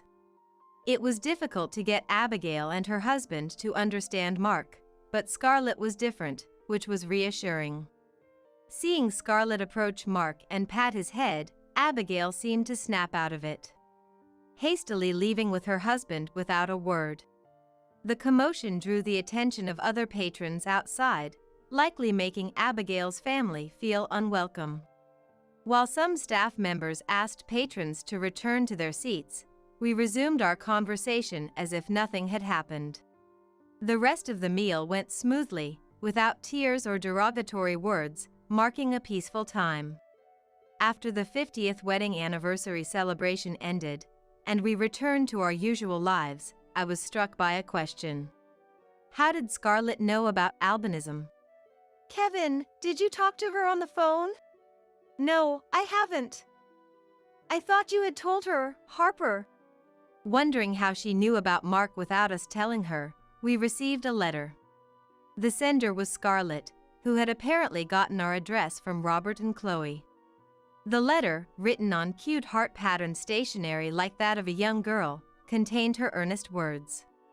After dinner that day, we decided to read the letter together. The letter began with "To Mark's mom and dad," sharing Scarlett's personal thoughts on people with albinism. Scarlett, due to her parents' moves, had changed schools several times, about 3 in total. At one of her previous schools, there was a child with albinism similar to Mark. This child had white hair and wore special glasses for poor vision. But after the teacher's explanation, all classmates respected and treated the child well. And Scarlett liked that child.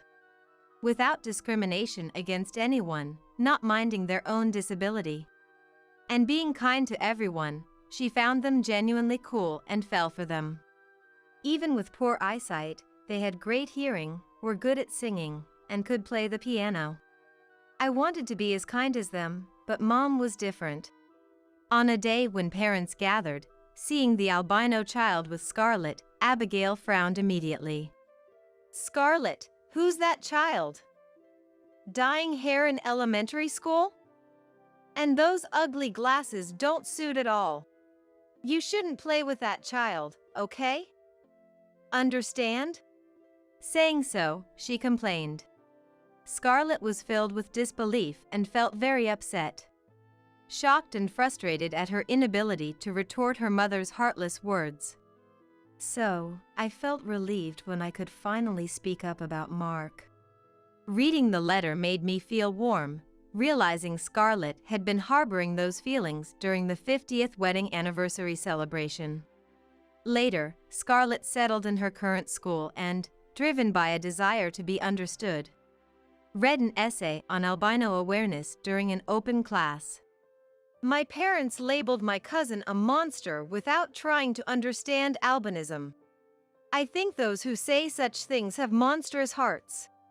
I hope more people understand albinism and refrain from saying terrible things like my parents did. I wish for a class where everyone respects each other as they did at my previous school. The composition she read on open day, advocating for mutual respect, was highly praised. At the same time, Abigail and her husband faced condemning stares and were embarrassed. Following that open day, they were viewed coldly by other parents in the neighborhood, and Scarlett was scolded by Abigail. But she seemed unfazed, hoping to grow up to be someone who can eloquently explain and support people with albinism. Please be kind and stand tall, Mark. I'll do my best too. See you. The letter ended with this message, accompanied by a cartoon character sticker that seemed like it could come from a girl's magazine, saying "Your ally." Of course, Mark still can't read well, nor does he fully understand the meaning of the words. But when I carefully explained how to read it, Mark, with a happy smile, excitedly shouted, "Ally, ally." Seeing this made both Kevin and I happy, and we all ended up laughing together. In fact, since the day of the 50th wedding anniversary celebration, Mark, perhaps remembering Scarlett's words, has always stood tall, never shrinking, whether on the bus or at kindergarten. What kind of mental change occurred, I'm not sure, but it seems Mark has understood Scarlett's words in his own way. When going to meet the in-laws, as usual, we got on the bus and sat down. Some high school girls who seemed to have finished school early were talking about Mark, covering their mouths but their eyes laughing. What's that? White hair. I was considering changing seats, but then I noticed Mark had also seen the girls and was staring back at them. Mark? When I called out to him, Mark, still looking at the high school girls, smiled back at them. Surprised, perhaps, the girls moved away, flustered. There were other times when we were talked about or stared at, but Mark began to smile back each time. The speakers would feel guilty, stopping their gossip and diverting their attention to their phones. It seems to be Mark's own way of handling situations, though I wondered where he learned such diplomacy. But upon reflection, Scarlett had encouraged him that day, "Don't cry, just smile." Those words must have resonated with Mark. It's not that there are no more people who mock or stare or demean based on appearance. In fact, we'll likely encounter more such people. Seeing Mark not just protected by me, his mom, but protecting himself, made me feel incredibly proud of his growth. Our child is striving to live with strength. Maybe it's thanks to Scarlett. I often think, if only there were more kind-hearted children like Scarlett. Discussing this with friends, I found support among other moms, leading to small educational gatherings in public spaces. If both those directly involved and those around them can understand each other, surely we can connect kind-hearted people and create a slightly kinder world than today.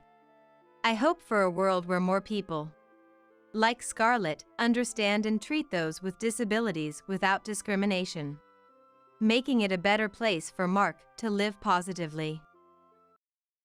Seeing my granddaughter Mary not touching her hamburger, the server approached us with a stern tone. "You need to eat what you've ordered, or it'll be a problem." Would you normally say that to a customer? Arguing seemed futile, so I responded humbly. "I'm sorry. I think she's just waiting for mine to arrive." After my apologetic reply, the server walked away, looking dissatisfied. What a rude attitude. Trying to lighten the mood, I turned to Mary. "Let's eat, shall we?" But Mary remained downcast. "What's wrong?" Something seemed off. Then, the same server came back to our table, carrying something. "Here's the toy that comes with the kids' meal." She slammed the toy onto the table. Looking up at the server, I saw her smirking at Mary. It was a chilling sight. Mary must have felt something was wrong too. "I don't want this." She threw the toy on the table to the floor. She's never usually so rough. Now. We shouldn't throw things. As I tried to calm Mary and pick up the toy she had thrown. Suddenly, "Grandma, let's get out of here." Mary grabbed my arm as I was reaching for the toy and shouted. Looking at the discarded toy, I noticed a piece of paper with something written on it. "Grandma, no." Ignoring Mary's plea, I looked at the folded paper and felt a chill.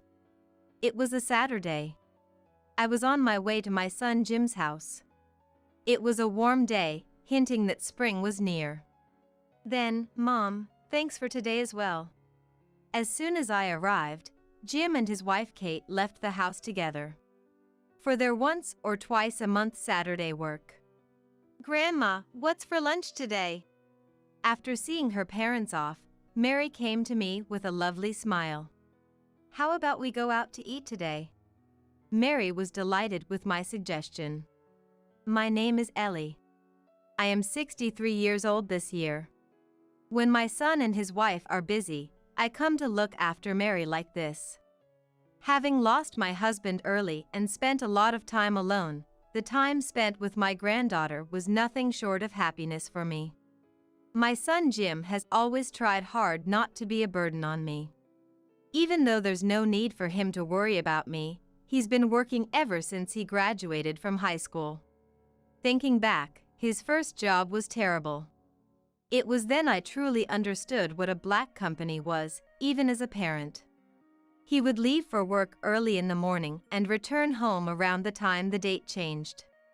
You could visibly see him getting thinner, even though he was quite well built, as he continued with that lifestyle. Seeing my son Jim become increasingly distressed, I somehow managed to convince him, and finally, he decided to quit that job. It had been 3 years since he started working there. Though there seemed to be some issues with the company upon leaving, I felt relieved once he was free from that place.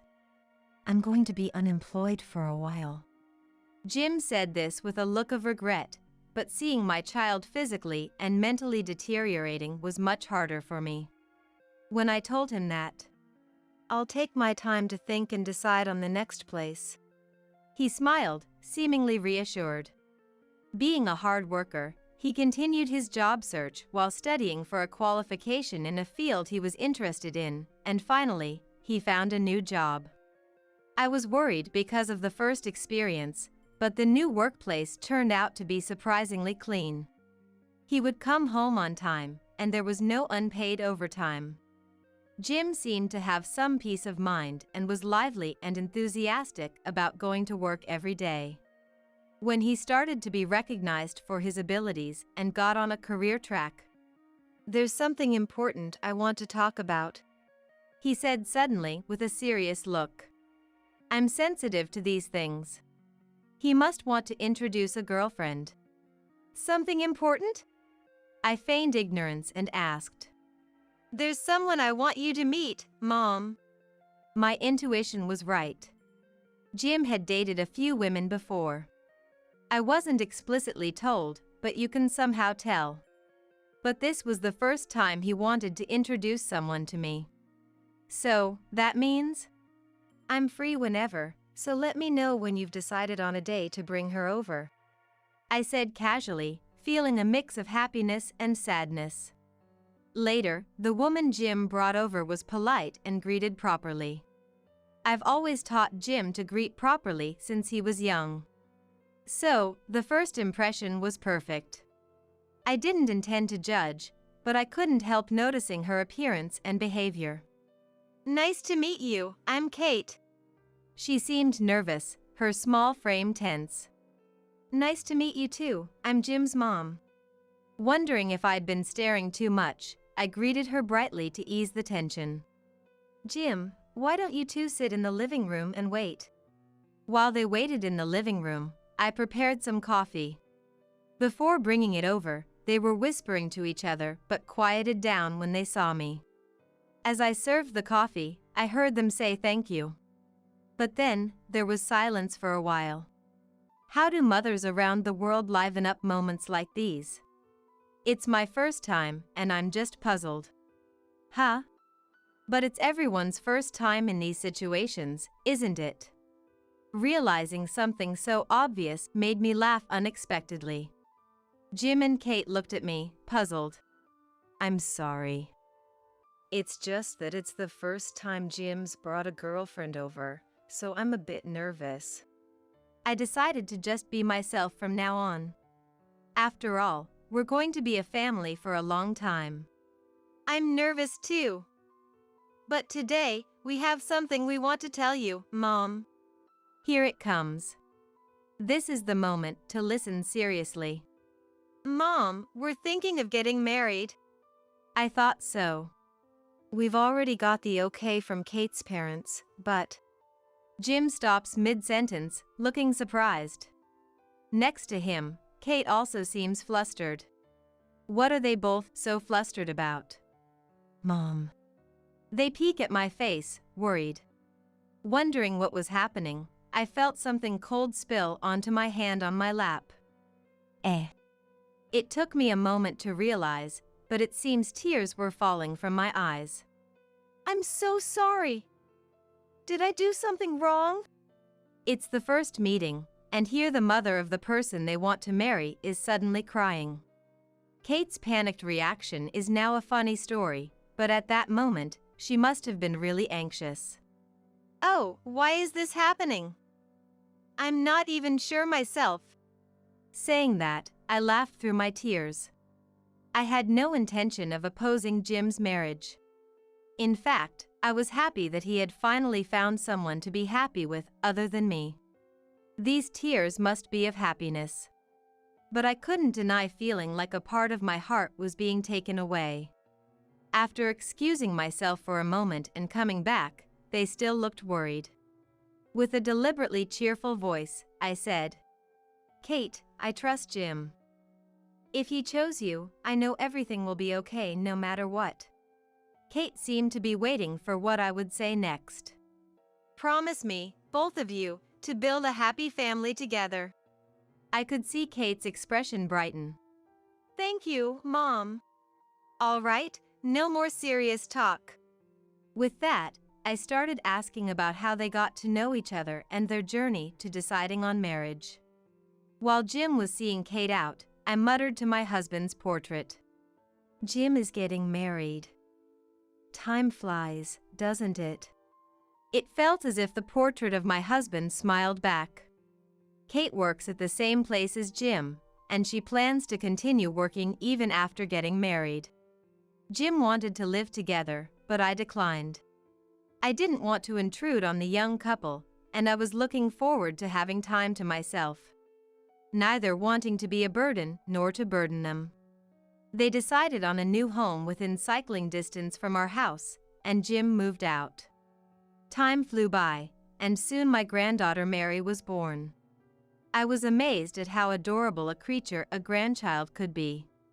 As Kate's maternity leave was coming to an end, I checked with Jim. "Have you decided who will look after Mary?" I was hoping for a chance to take care of Mary.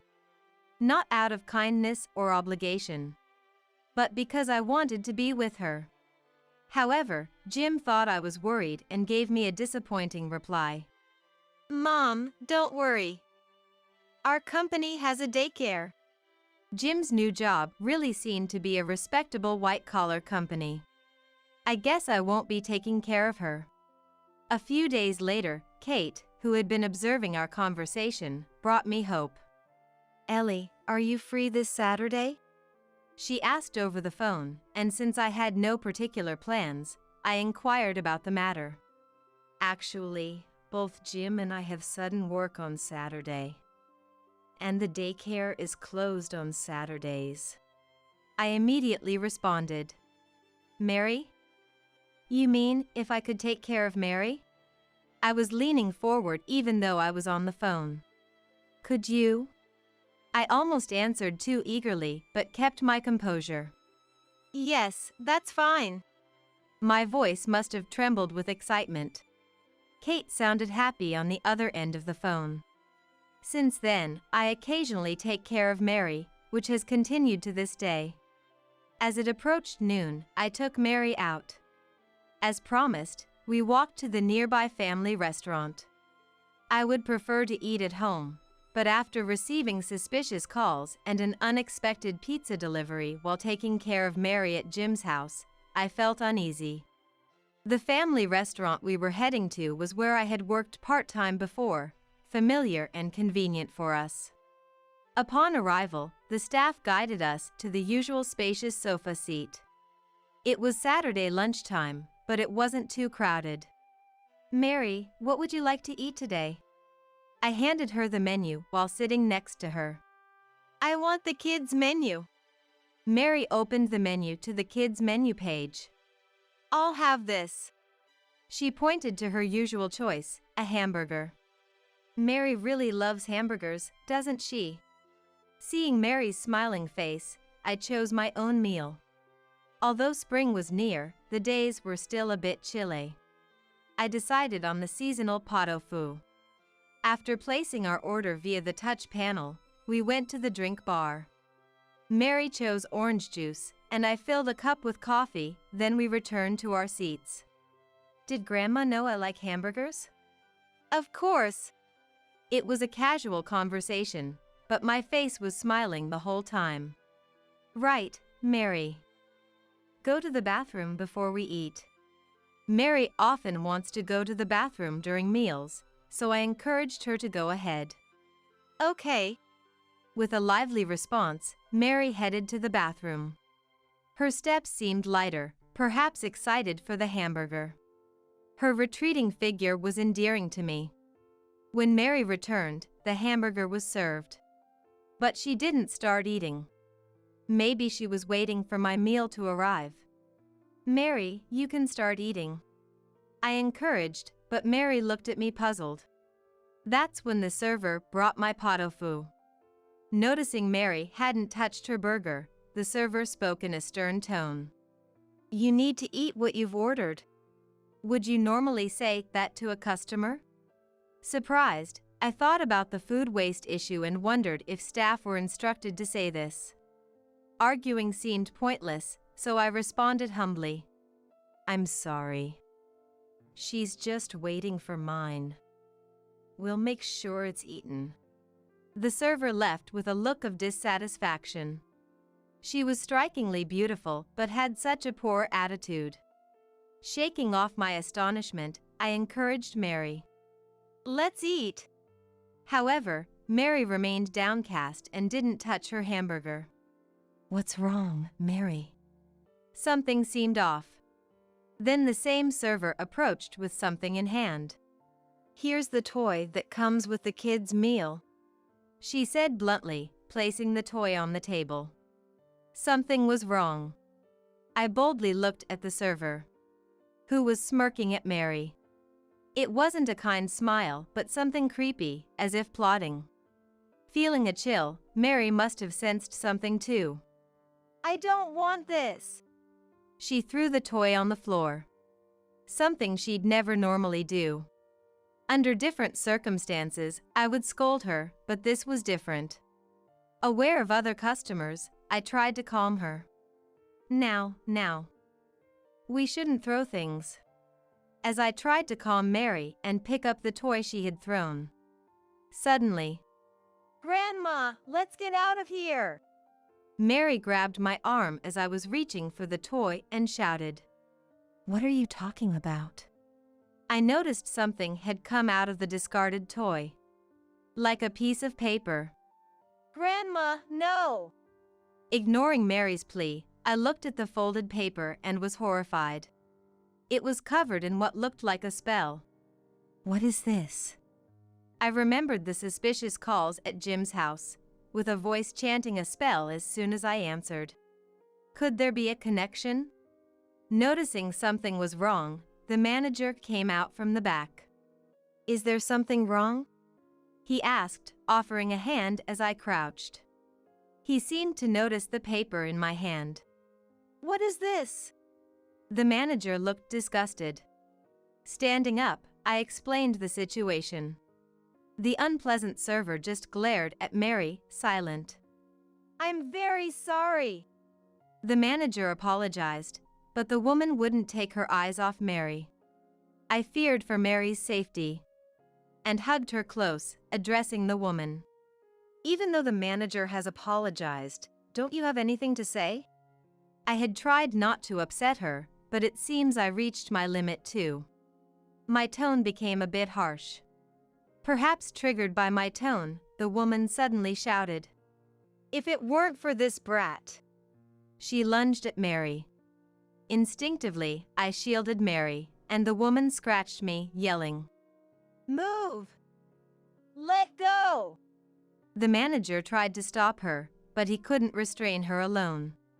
Hearing the commotion, several male staff members subdued her, and someone had called the police. Mary started crying out of fear. I'm sorry, Mary, I said, holding my scratched area and comforting her trembling body. Before the situation escalated further, Mary and I were taken to the restaurant's office. The woman was there too. Emma, why did you do that? The manager asked her, but she remained silent. I'm really sorry. The store manager apologized to us again. As I was pondering over the situation, the police arrived. Emma, 33 years old. I overheard her name during the separate questioning. I told the police about Emma's aggressive behavior towards Mary for not eating her hamburger and about the suspicious paper in the toy. Then, Mary, who had been listening. Grandma, it's not that. She tugged at my sleeve. What's wrong? I asked, but she seemed hesitant. Mary, can you tell me that story? A young police officer gently encouraged her. I saw it. When I was going to the bathroom, that woman put shrimp in the hamburger. Mary hesitantly testified. It was a fact I hadn't known. So that's why you didn't eat it? It sounded like Emma clicked her tongue. The young officer seemed to realize. This child has a shellfish allergy. He finally understood and asked the manager to check if the hamburger was still available. Too bad, it must have been disposed of by now. Emma spoke up for the first time after the two had left the office, crossing her arms and legs with a disdainful look. Could you answer our questions as well? The officer sighed in disbelief at her questioning. That's what I've been saying. I have nothing to tell. I'll keep silent.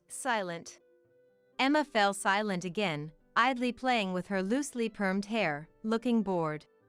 Her demeanor changed drastically when the manager and the young police officer returned to the office. In the officer's hand was a plate with a cold hamburger. Emma looked as if she couldn't believe what she was seeing. Under the police officer's supervision, the manager cut the hamburger open. Inside wasn't just shrimp, but also crab meat used in crab cream croquettes. Does this restaurant's hamburgers normally contain shrimp and crab meat? The officer asked. Probably for confirmation. No, they do not. The manager seemed disappointed. Then, everyone in the room turned their gaze towards Emma. She kept her head down and didn't move, but then she started to shake her shoulders. Emma. When the manager spoke to her, a small voice leaked out. I thought she might be crying. But it turned out she was trying to suppress laughter. Lifting her face, she finally couldn't hold back and burst out laughing loudly. I got caught. Her voice was buoyant, like someone caught in a mischievous act, clearly enjoying herself. I'll tell you everything. But I want that handsome guy over there, not you. She pointed at the young police officer after hearing our conversation. Behave yourself. The officer who had been questioning Emma scolded her. Oh, don't look so scary. Emma winked, but it seemed ineffective on the experienced officer. What a woman. I could only stare in disbelief at the scene. The details Emma bragged about were beyond normal comprehension for me. She claimed to be Jim's ex-girlfriend, a co-worker from his previous black company. Jim was treated as incompetent there, so Emma had broken up with him. However, upon hearing rumors of Jim's success at his new job, she attempted to reconnect. But Jim. Emma showed no remorse for her actions. I even graciously offered to get back together, and he rejected me. She complained. Understandably so. Jim was already married to Kate, and they had Mary. I thought if I could just deal with a child, he'd choose me over that plain woman. She spoke as if expecting understanding, but surely no one empathized. Emma had been monitoring Jim and Mary, engaging in harassment whenever she disapproved of something. The delivery orders I didn't recognize and the suspicious calls were her doing. When I started bringing Mary to this family restaurant, Emma also started working here, learning Mary's preferences and allergies. I was horrified. I even regretted inadvertently revealing Mary's allergy myself. I embraced Mary as she leaned against me. I thought I finally had my chance today. After confessing everything, Emma sighed with disappointment. When her story ended, the police officer took her away from the office. As she left, she glared at Mary and laughed creepily, which made me tighten my embrace. After apologizing to the restaurant staff for the inconvenience and thanking the person who saved the hamburger from being disposed of, Mary and I went back to Jim's house. We waited for Kate and Jim to come home and then told them about the day's events. That woman, she did what?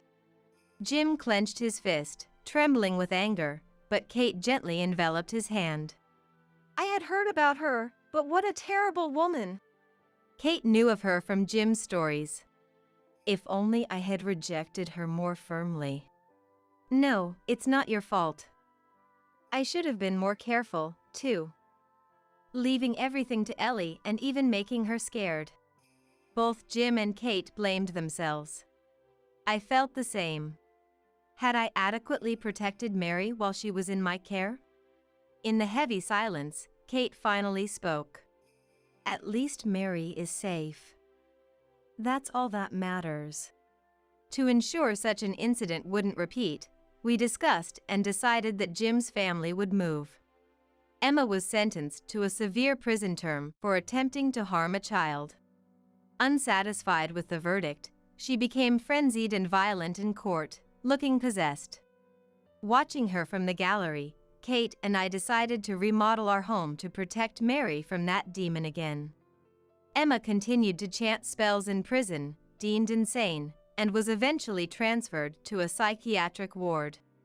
I was certain she wouldn't leave there. Watching her frenzied state confirmed my belief. But still, we needed reassurance. Jim's family moved into a home equipped with security cameras, alarms, and immediate security response. Kate switched to part-time work for more flexibility and spent more time with Mary. We were determined never to let Mary be scared again. We likely still share that sentiment. Grandma, why do you look scared? 5 years later, Mary, soon to be a 5th grader, peered into my face. Oh? Did I look scared? I diverted the topic. Let's get ready. Aren't we going out to eat? And also called out to Kate and Mary's sister, Lucy. It was Saturday. Basking in the warm spring sunshine, we started walking.